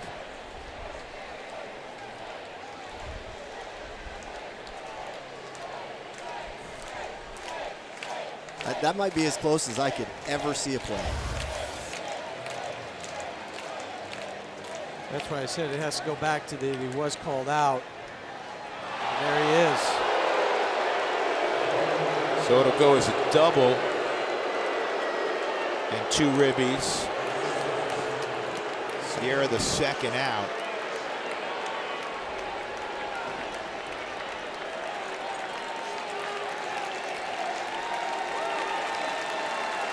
John Gray will also depart with Matt Reynolds coming up. So John, for 5 innings, was outstanding, and he ran into a problem in the 6th. And now the Rockies are down 5-2.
Completed his warm-up pitches, ready to go. Matt Reynolds will step up. 2 outs, nobody on.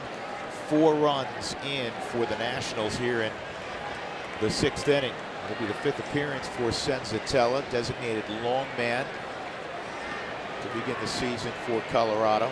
He came in the other day for Herman when he was kicked out of the game in that game against San Diego. innings in this series. 4 hits, 3 runs, just a couple of them were earned. 1 walk, 4 strikeouts for the Padres series.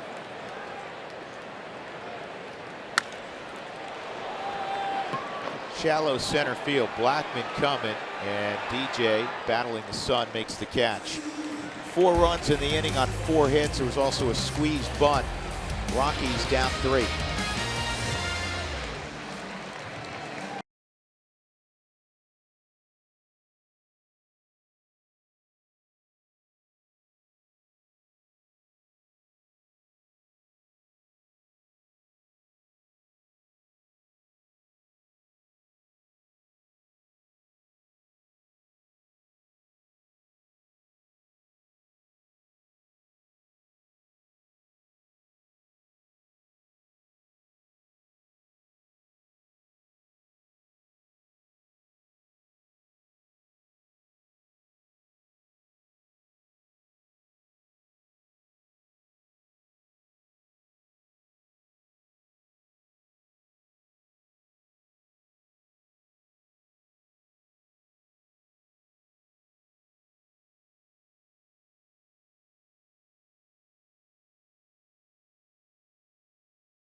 Charlie Blackman, it was 2-1 after Weeder's home run, but John Gray ran into some issues in the 6th inning, and now the Rockies will have to rally against Max Scherzer.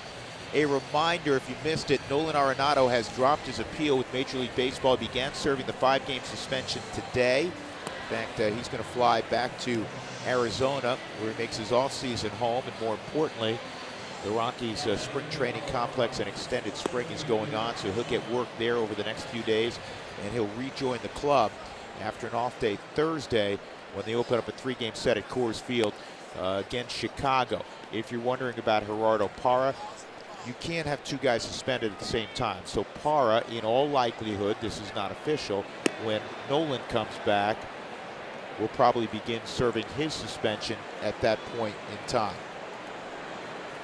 Too, for Nolan, by going to extended, he can play in those games. You just can't play with an affiliated club. So it's not like he could go to Lancaster or Albuquerque or Hartford. He can't go there, but he can go to extended. So here's Charlie.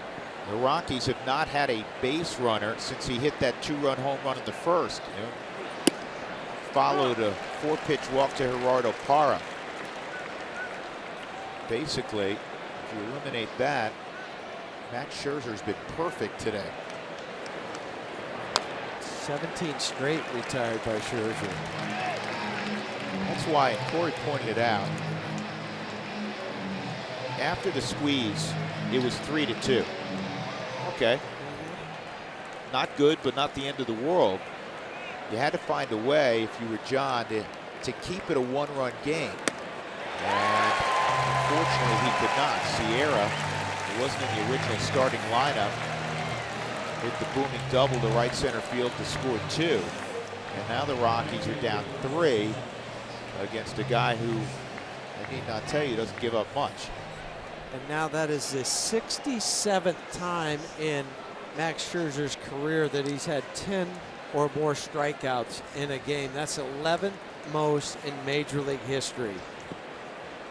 Next up on the list is the Hall of Famer Tom Seaver, who has 70 in his, or had 70 in his career. 0-1 on Cargo. He struck Cargo out once today. Cargo hit a pop up to shortstop also. And Scherzer's won back-to-back Cy Young awards. He's one of 10 players all time to have won at least 3 Cy Youngs. Roger Clemens the most. He won 7.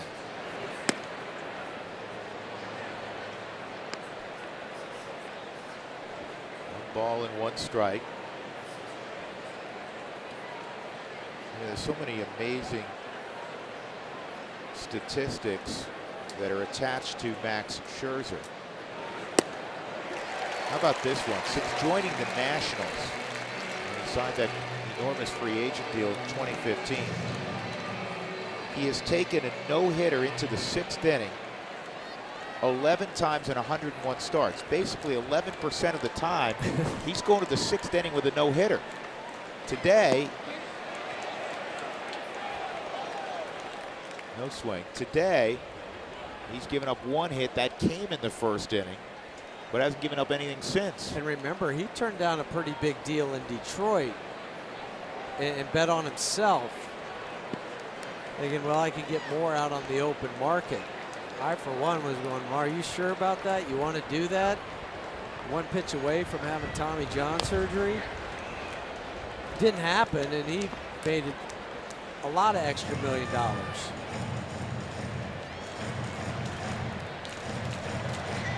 Product of the University of Missouri. One of the scouting reports on Scherzer coming out of Missouri. I'll tell you in a moment. 2-2. This is skied to left near the stands and out of play. Was that Scherzer had a great fastball. That was pretty obvious.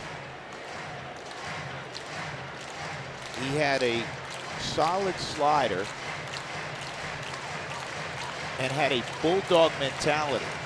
Nobody would argue with any of those 3. And because of that bulldog mentality, he may profile best as a late inning reliever. I don't think he would have gone wrong doing that either. 3-2. Well, clearly, but if you can have a guy who's going to go start the way he has. I'm not saying that, but right. I'm just saying either or, you would have been right on the mark with that scouting report. 3-2. Cargo pops it up on the right side. Defoe, who was in short right field, makes the catch. They're 2 outs. It's now 19 in a row set down.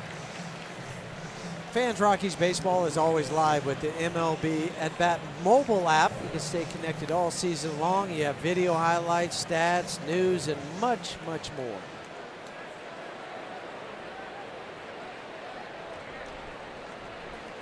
Ian Desmond caught looking at a ground ball to short. 7th inning, 5-2, Washington. Next pitch will be number 100, and that's the best hope for the Rockies. Get Scherzer out of there and try to rally against their bullpen in the final 2 innings. That was kind of what I was thinking when it was 3-2, because Max would be leading off. If you could run his pitch count up, get him 3, and obviously 1-run game, you have a chance of getting a pinch hitter in that next at bat. At bat important for Desi in that, if you can extend it a little bit. Dave Martinez may have already made up his mind. Keep in mind that Scherzer also ran the bases earlier, and it is April the 14th. The other games that he pitched this year, 100 pitches, 110, and 102. I mean, it's right in that area. That window, yeah. And I think if it's 3-2, Sully, he may, talking about Dave Martinez, let him go 110 to 115 because, again, the Nationals have lost 3 in a row. But with the 3-run lead, you got to figure they're going to flip it to their pen. I think with the struggles that the Pens had for the Washington Nationals, I could see it going either way. You could see Max petitioning to stay in the game. But if you're the Rockies too, you say, I'll take anybody other than Scherzer. Yep. Yeah, but they're plus side guys. Madsen, Doolittle, Kinsler. Those guys have been fun. Yeah. Not Kinsler necessarily. That's a strikeout. But Madsen and Doolittle. That is strikeout number 11, 20 straight, set down by Scherzer. 5-2 Washington.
Tag Max Scherzer, 2-run home run.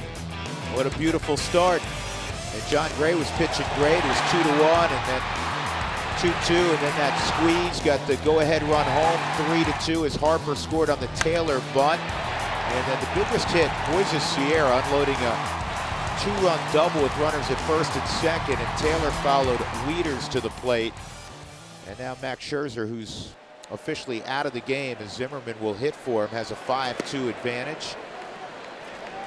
Ryan Zimmerman getting the day off. Zimmerman and Trey Turner and Wilmer Defoe. Senzatella recorded the final out in that 6th inning. 1-1. John Gray's line, 5 2/3, 5 runs, 7 hits, a walk, and 6 strikeouts. So unfortunately, John was cruising along, but the final line for the 3rd time in 4 ball games is not real pretty. And you look at how that inning started with Defoe on an 0-2 count. Flipped that ball to left field. And that got Harper up. He had the soft single to center field. You got Adams to pop up. And a snowball from there. That fastball's up and it's hammered to right field. A leadoff single for Zimmerman.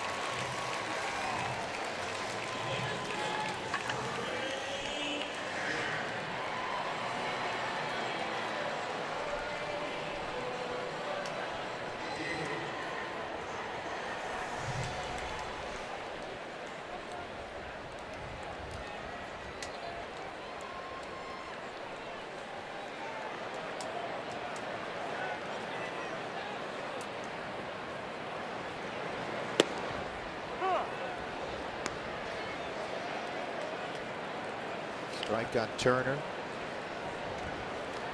Rockies now been out hit 8-1 this afternoon.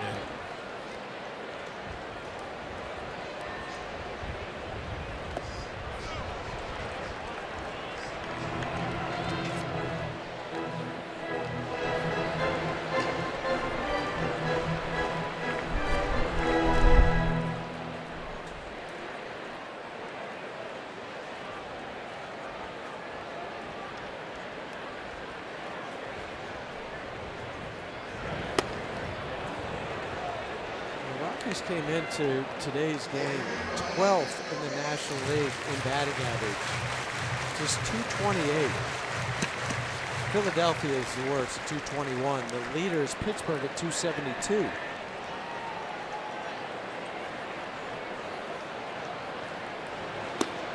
I made reference to Washington. They've struggled out of the gate too, and they figured to be an outstanding offensive team when all is said and done. The Rockies fall in that class. I think it's not unusual for teams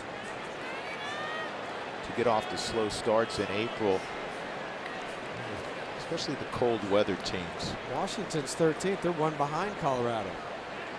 They're at just 227. But again, I look at the win-loss record when you see that kind of statistically, especially for the Rockies. I mean, when you're hitting 228 and you're playing 500 or above 500 baseball, watch out when they get going. Yep.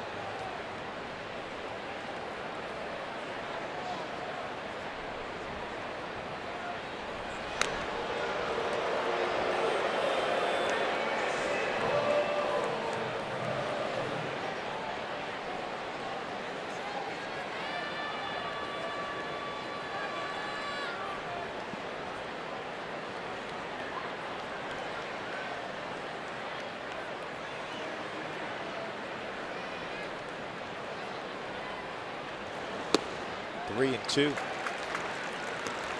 They're both up and down on the Subaru strike zone for Antonio.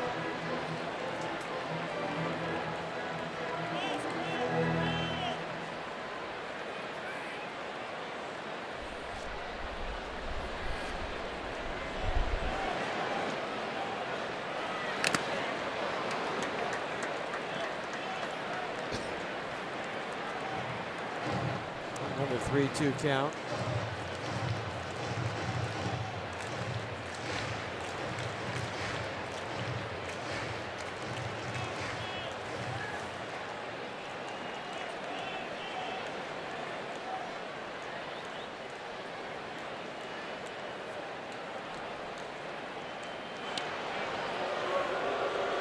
Senzatella paying close attention to Zimmerman. 3-2 seems to be, in most situations, is an automatic pick. Pretty much, just to get an idea if you think he's going to go. I'm not sure he is. This is going to be through the right side. Zimmerman's going to challenge the arm of Cargo. The throw will go through, but he arrives at third. First and third, nobody out. First hit for Trey Turner today. Trey with a double last night, 0 for 4 on Thursday night. It's a seeing eye base hit. Zimmerman being aggressive on the base path with the base hit to Cargo, takes third. Again, it's Buddy going out. He stopped shy of the line.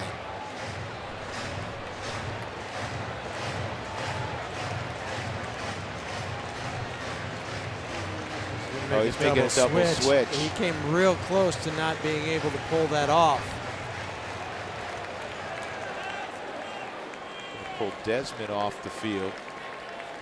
The Rockies are short a player because Nolan is suspended.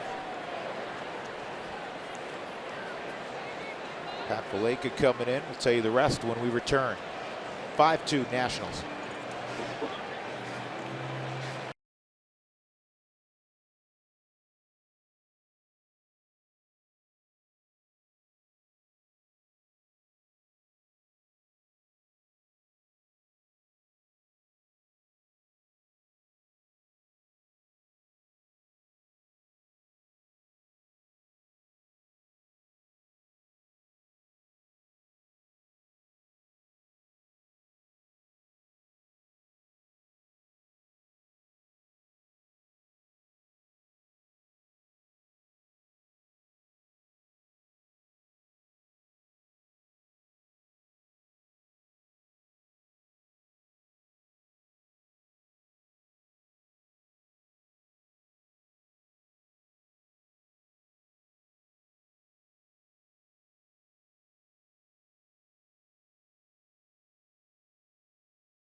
Ian Desmond as the Rockies brought in Chris Russin, so Pat will hit 9th in the lineup.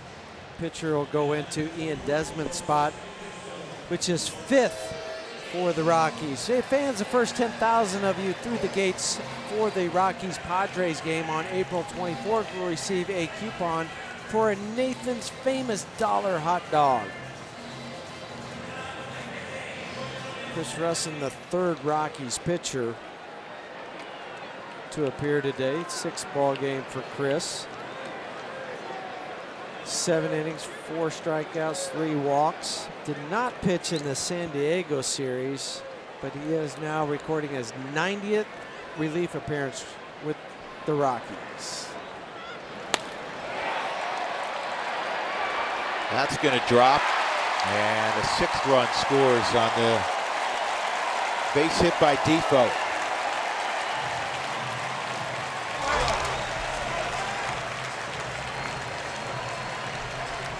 Second hit today for Defoe, and neither one of them have been hit hard. Now blooper to left, and now blooper to right. Now Rustin will face Bryce Harper, who has 2 hits and a line out today. Stolen base and a run scored last inning.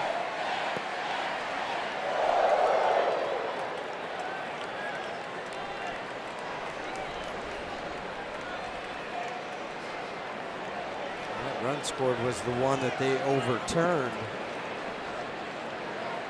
after they went reviewed it on the safety squeeze.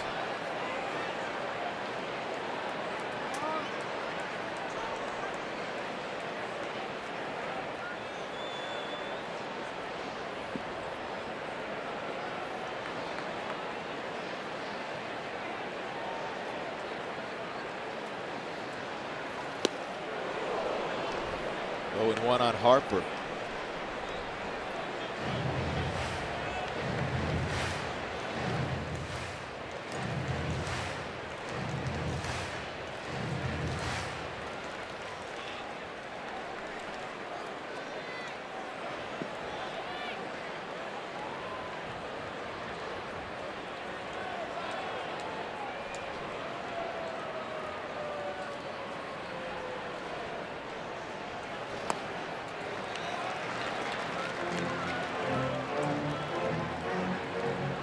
Ball, 1 strike.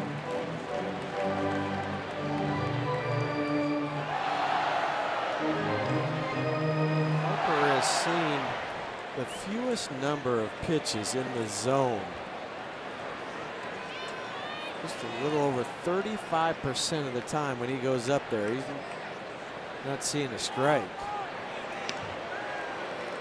For good reason. When you have 6 home runs, which leads the major leagues.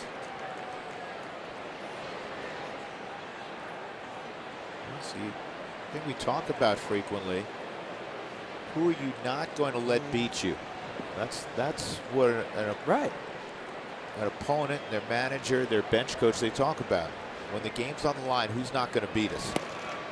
And when you're looking at the Nationals, you know, with all due respect to Zimmerman and Rendon, terrific players coming off terrific years.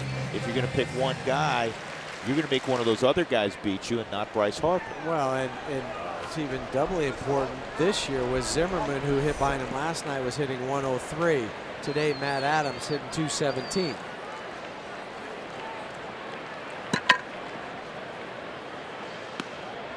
That also goes to show you how effectively the Rockies, up until today, had been pitching Bryce Harper. When you're talking about he was 0 for 7 into the series, and also the 18 straight at bats he hadn't gotten hit. When you're able to execute on a guy who you're not necessarily giving strikes to, that's pretty effective. Yeah, they have done historically a great job against Bryce Harper. 3-1 now. And he walks to load the bases with nobody out. Maybe he saw that right away, Corey, or maybe he was just saying they're not going to throw me one, because he almost started to set his bat down as that ball was coming to home plate. Yeah, that was definitely an auto take. I think well, whether he felt they were pitching around or they actually were, he did not believe he was going to see a strike there. Well, with the bases loaded, Rockies are going to have to bring the infield in.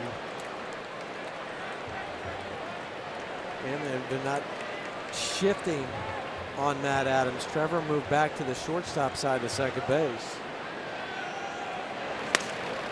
They'll come home with this. DJ, good feed, and they'll get the double play. 4, 2, 3. That is the 16th double play that the Rockies have turned this year. That was executed to perfection. DJ comes and gets it, allowing Tony to come out of there and then clear himself to make the throw to first. Defoe at third, Harper at second, and Matt Wieters will flip around from the right side. The switch hitting catchers had a good ball game, a home run in the 4th, and a game tying single in the 6th.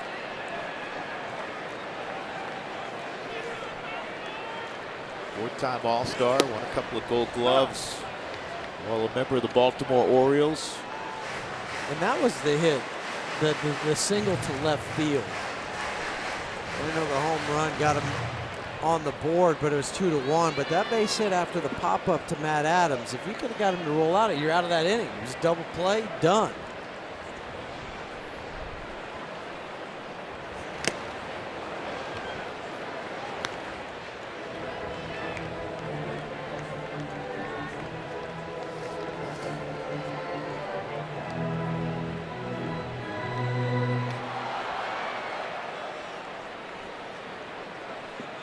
6 runs, 11 hits, no errors for Washington. The Rockies 2 runs on the 1 hit. The 2-run home run in the first, out of the gate by Charlie Blackmon.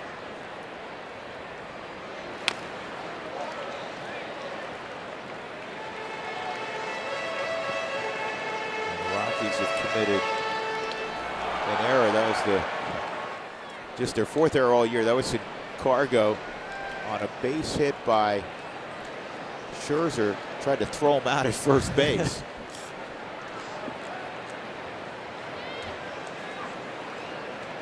Ball skipped past Desmond and then unfortunately got past Tony Walters as well. Did not. Scherzer moved up to second. Didn't hurt the Rockies. Didn't they hurt. got out of that inning. John Gray got Trey Turner.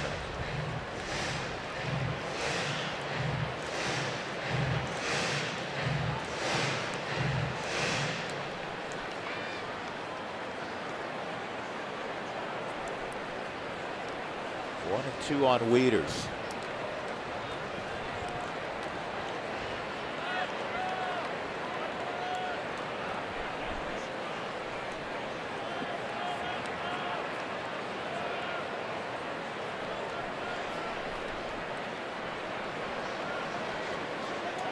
Russin and Wieters playing a waiting game. Russin was ready. Wieters said, "You took too much time. I'm backing out."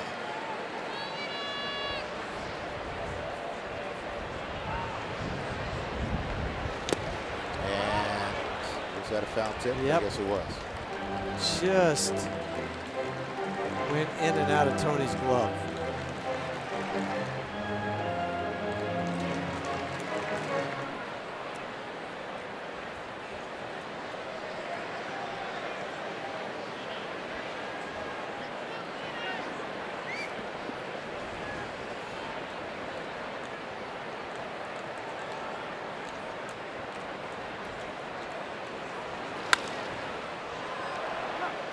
Popped up Story and McMahon. It'll be Trevor. In the inning, a run on 3 hits, and it's 6-2 Washington as we go to the 8th.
Well, Max Scherzer was touched in the first inning for a 2-run home run by Charlie Blackmon, and then all he did was retire 20 straight. 7 innings, 1 hit, 11 strikeouts. Rockies maintained that lead till the 6th inning, and now they're on the wrong end of things, 6-2. Longtime veteran Ryan Madsen, he came from Oakland late last year. He was terrific in the final couple of months for the Nationals. So far this year, he's been in 7 ball games. He's a hard thrower, 95 mile an hour, a changeup and also a curveball. Ryan Zimmerman remains in the game at first base. Taking over for Matt Adams. And there's that curveball for a strike on Story. Story, McMahon, Walters. I think he's just thrilled they're not dealing with Scherzer anymore.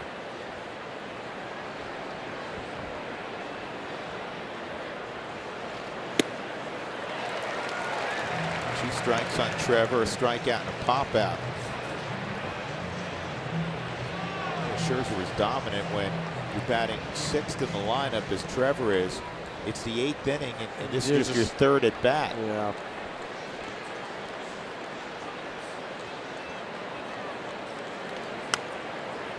That was pretty dominating from Max Scherzer.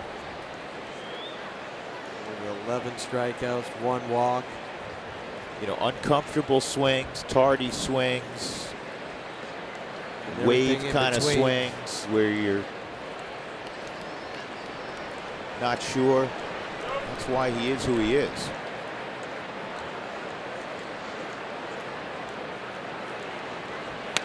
You know, when you beat a guy like that, fellas, it's going to be more often than not kind of what occurred today, where somebody catches them. In this case, it was Charlie with a man aboard. Fortunately, you have a 2-0 lead, and then your guy has to hold serve the rest of the way.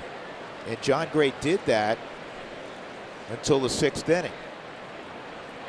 I still contend that the biggest swing of the bat, you can look at the base hit by Wieters, you know, the soft kind of single just over Ryan McMahon, the middle of the diamond by Bryce Harper. But the biggest swing was Moises Sierra, because it was still a 1-run game. Yeah, Corey was talking about it. He was spot on, because those are the backbreakers. You get out of that just down 3-2, you're like, all right, boys, we still got a shot here. We still got it. Not to say when you're down 6-2, you still don't have a shot, but your feeling in the dugout's a lot different. Let's be honest. It's not, 4 runs, you say, okay, well, we got to do this, and that. 1 run, that's nothing. Yep, different set of circumstances. 1-2 on Story. And Trevor missed the baseball, so they have to complete the play at first.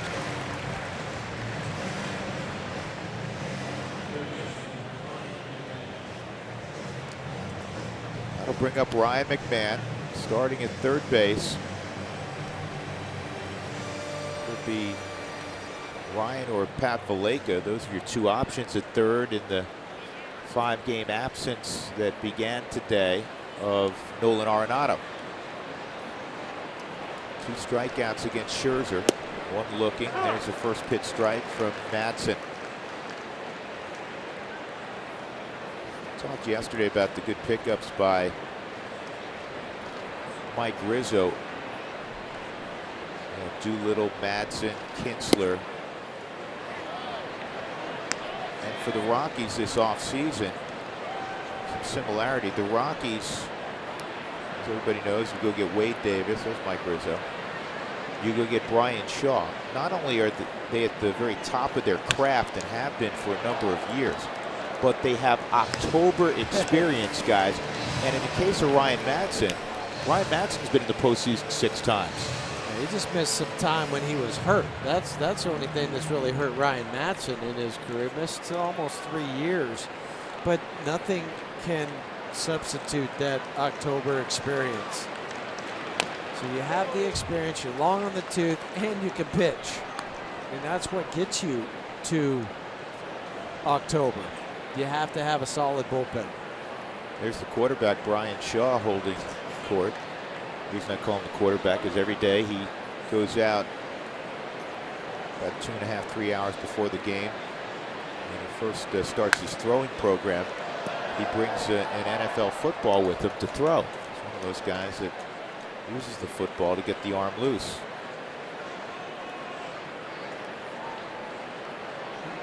It's kind of being brought back, I should say, because it used to be all over the place, guys that do it.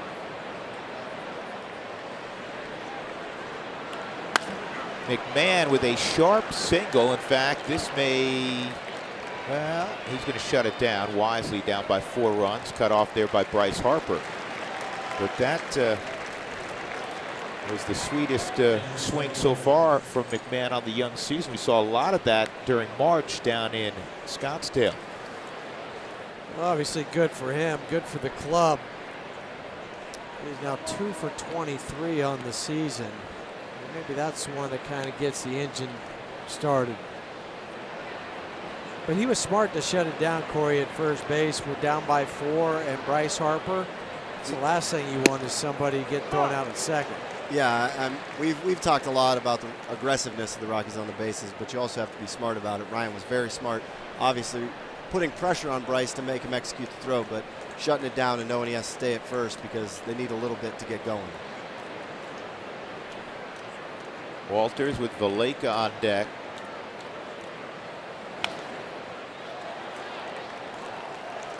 Rockies won 2-1 yesterday.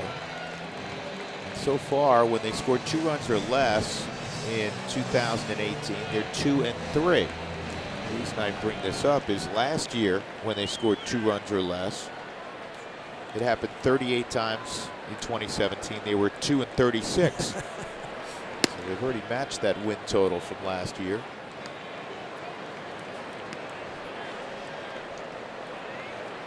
That hit by McMahon stopped a string of 21 in a row. Retired. 20 by Scherzer, 1 by Madsen. It's the Rockies' second hit today.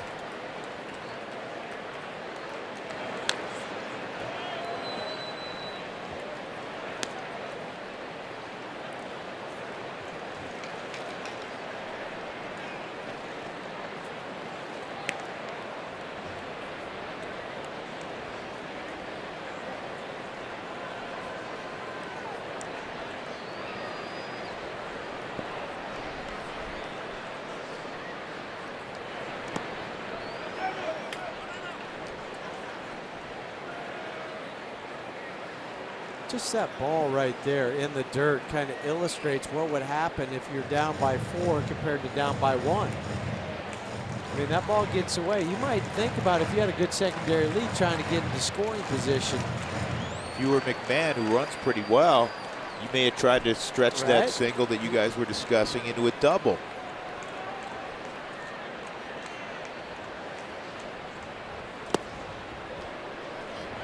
You know, then potentially you're talking about a dirt ball moving you to third, they have to pull the infield in, and it changes everything. Yep. Yep.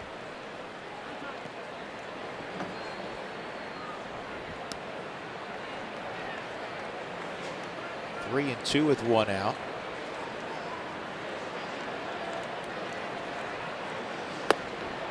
And a walk.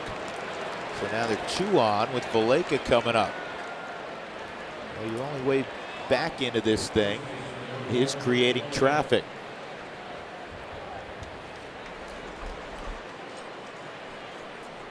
I think the last 2 hitters have given us a really good example of how good Max Scherzer is, because Ryan Madsen is a really good reliever. And you've seen 2 very quality at-bats thrown out there against Ryan Madsen. We didn't see any of those at-bats against Max Scherzer. No, Derek Lilliquist coming out. Let me ask you guys this. Tomorrow, another power arm from the right side, one of the elite arms in the game, Steven Strasburg. Does it help at all the fact that the Rockies lineup and their regulars are going to see those 2 guys back to back?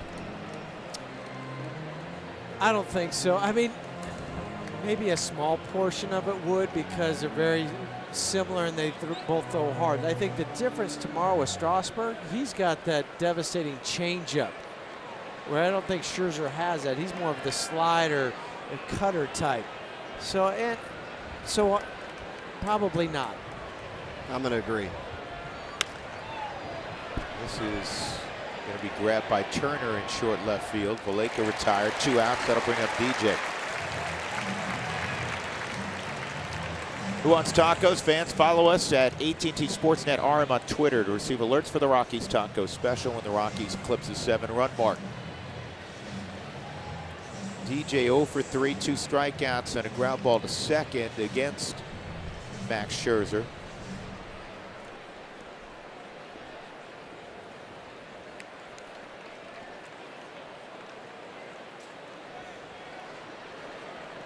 Rockies won the first 2 games of the series despite going 0 for 14 with runners in scoring position.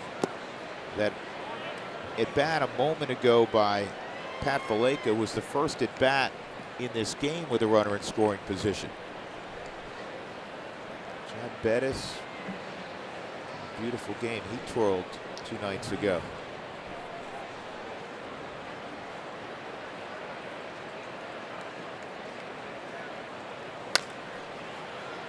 And this is a good play by Defoe. He'll throw out DJ, and that ends the threat for Colorado. We go to the bottom of the 8th inning. The Nationals leading the Rockies 6-2.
Baseball on AT&T Sportsnet is brought to you by Southwest Airlines. Low fares, no hidden fees. That's transparency.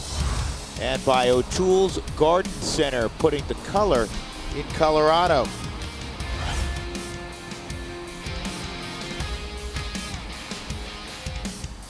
Nationals leading 6-2. The Rockies had a 2-0 early lead. As we go to the bottom of the 8th inning, it'll be Michael Taylor, Moises Sierra, and Matt Reynolds.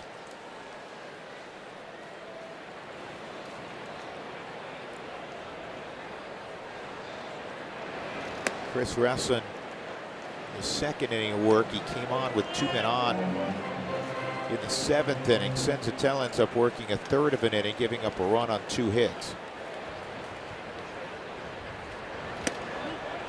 And that's outside, 2-0. Michael Taylor got the bunt down for the safety squeeze. Bryce Harper called out initially at the plate on a flip from Desmond to Walters, but they reversed it in review. That was just Taylor's 2nd RBI, over 50 at bats. Hit all over the lineup. In game 1 on Thursday, he was batting 9th behind Gio Gonzalez. He had 53 RBIs in 118 games after he took over for Eaton. Adam Eaton. Gio Gonzalez.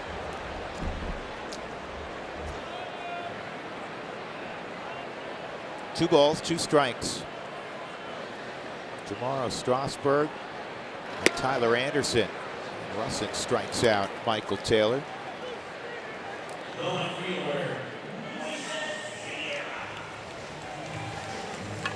We're on the air tomorrow at 11 a.m. with the pregame show back home. And the game a half hour later, again, Anderson and Strasburg. The Rockies will head to Pittsburgh, where Corey may really need that umbrella. You know where he's going to be if it's like that. And even tomorrow, you know, he's going to be sitting right in between us. You know that, right? He's going to be upstairs with us. You gentlemen, don't tease me. Finally found some shade out here. Oh, it's much better now, huh? It is. When did you go into shade? About an inning ago. It's beautiful out, isn't it? It is. It's nice. I'm looking at the forecast, too, in Pittsburgh. I see rain on Monday, snow on Tuesday, rain on Wednesday. I think game time temperature on Monday looks a little iffy. Mr. Sunshine. You know he'll definitely be with us.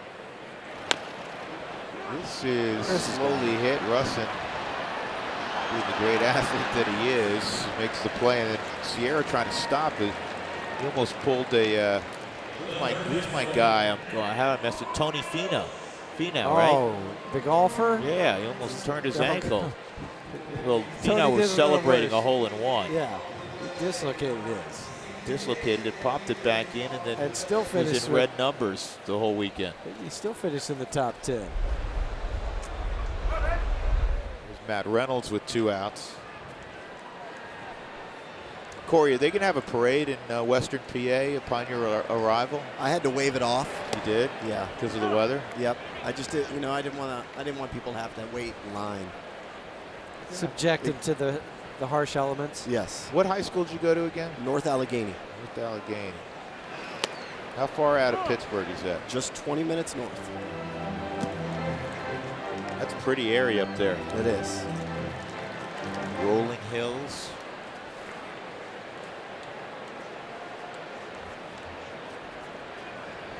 Two strikes on Reynolds. He's 0 for 3 today.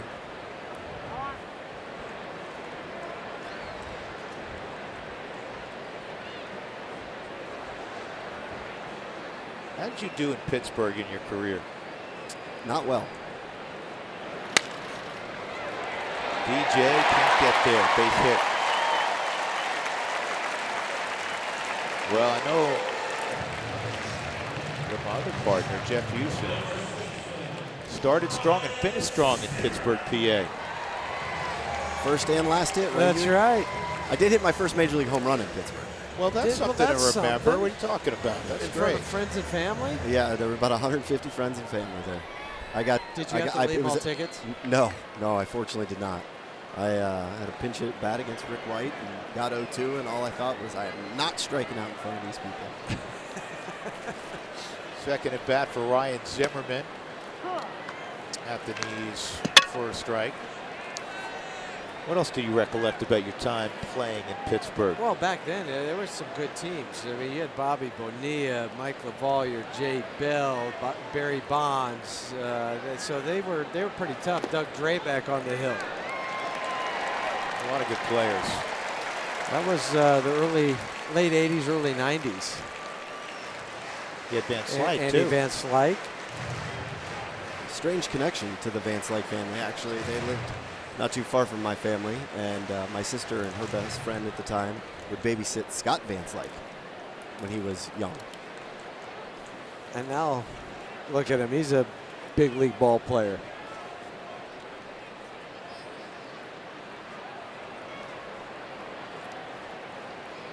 Get into the Pittsburgh stories when we arrived there. Little known fact about Corey. May have been, Corey, correct me if I'm wrong, you may have been a better soccer player in high school than baseball player, right? I think that argument could definitely be made. I was in the national pool up until through my senior year for soccer. 2-1. In the dirt, 3-1 on Zimmerman.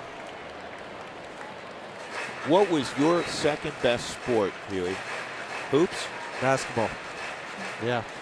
Did you play at Sedona High? What was the name of the high school? Minkus. We didn't have a high school in Sedona. We had a bus 18 miles away. Did you play hoops there? Yeah.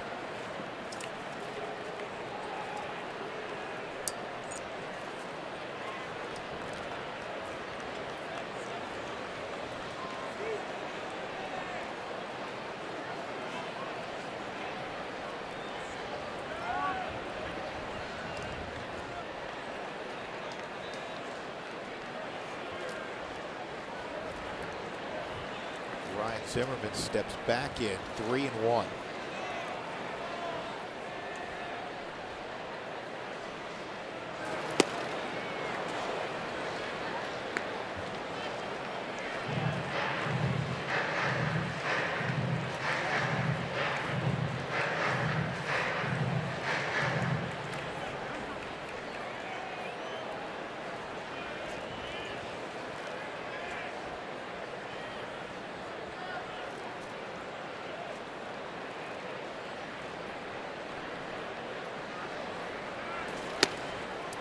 And a walk to Zimmerman. That'll bring up Trey Turner.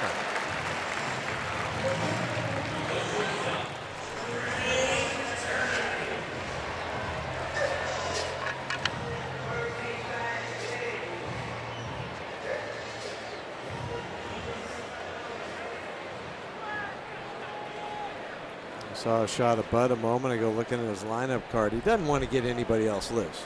I mean, I know there's 2 outs right now. You got a couple guys on. It's the last thing he wants to do. Try to get He'd some. love to have to make a phone call if the Rockies could put a humongous rally together. But to your point right now, you're absolutely right. It's not going to matter. An easy play for Charlie. We'll go to the top of the 9th inning. The Rockies need a humongous rally. They're down 6-2.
Going to lead off, Sean Doolittle. Not a save situation. Sean, though, will pitch. He has not appeared yet in this series. He came from Oakland as well with Ryan Madsen late last year, but at the trade deadline.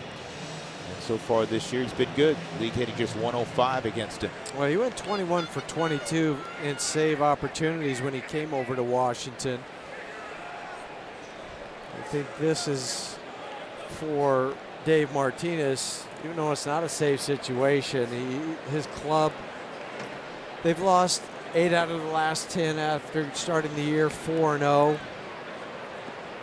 He's just saying, I need to get this win, and I'm going to go with my closer, even though it's not a safe situation.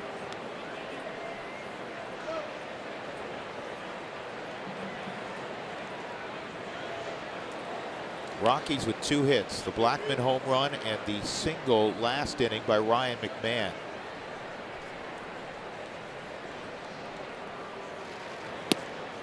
It also makes a ton of sense to throw Doolittle here because the 3 hitters for the Rockies, the first 3 are all left-handed. Parra, Blackman, and Cargo. When Solis threw an inning in the 3rd last night, probably their next up lefty.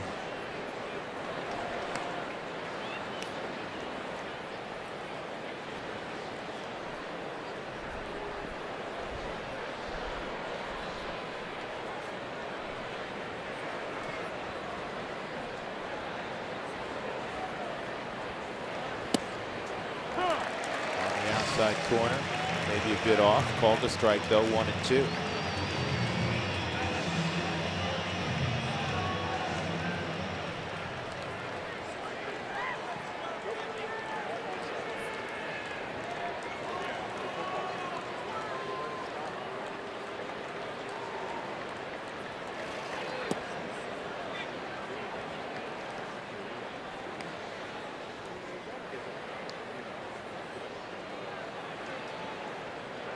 Parra is the only guy in the lineup, Huey and Sully, who did not strike. Actually, let me correct that.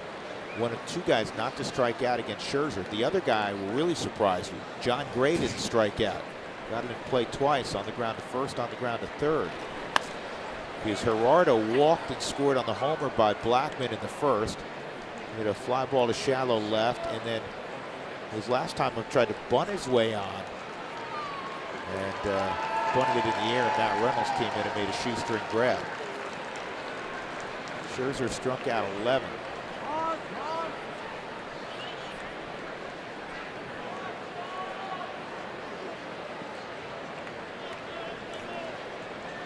Did you face a couple of guys in your career when they were really on that you went back and go, well, at least I had a foul ball? At least, yeah. Who was it? John Smoltz. Smoltz, when he was starting in that nasty slider that he had. For me, it was Brandon Webb. That super sinker. Oh, and his changeup goes unrecognized as an unbelievable pitch because it looked just like his sinker, about 10 miles an hour slower, and there was nothing you can do. Opening day 2006, first at bat. Good morning, good afternoon, and good night. Not that I remember it. So later in the game, if you did foul it off inside, you're having a little celebration. Oh, it was a win.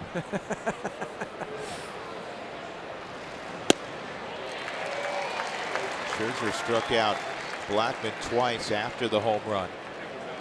Charlie's 5th of the year.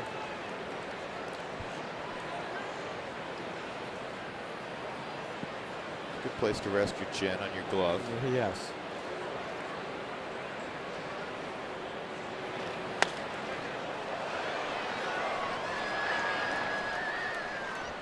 Hey, let's gear up for the 25th anniversary season at your local Rockies Dugout Store, the place for all things Rockies.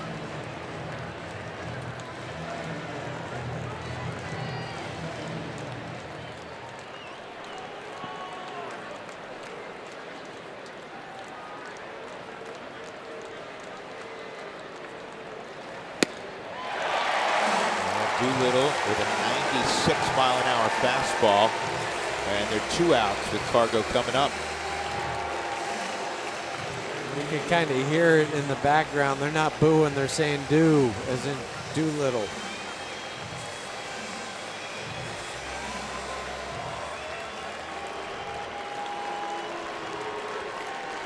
Cargo, it's the only guy of the first two. Gerardo had never faced Doolittle before, neither had Charlie. Cargo has, but it's just one time, 0 for 1.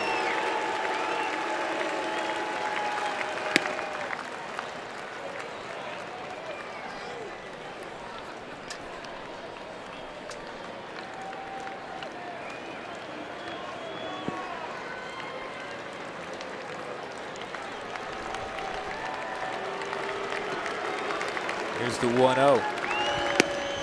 2-0. We're talking about the Rockies winning last night for the 2nd time this year with just 2 runs in a game.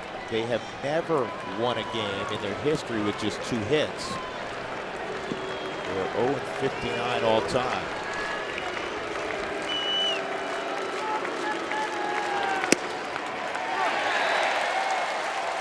Two and 1.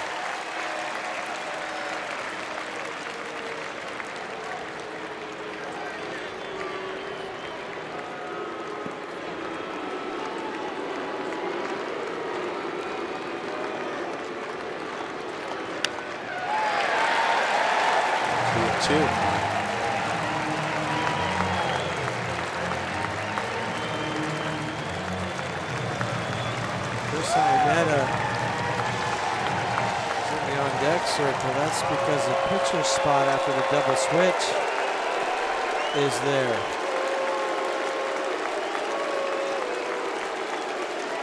Two-two.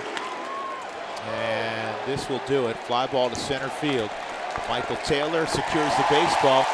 And the Nationals come from behind and beat the Rockies 6-2. The Rockies still have won 2 of the first 3 in this 4-game set. Tomorrow it'll be Tyler Anderson and Steven Strasburg. The Rockies 2-hit for the first time since last August in Kansas City. 6-2 the final as we go west. And here's Jenny and Spilly. Jenny, all yours.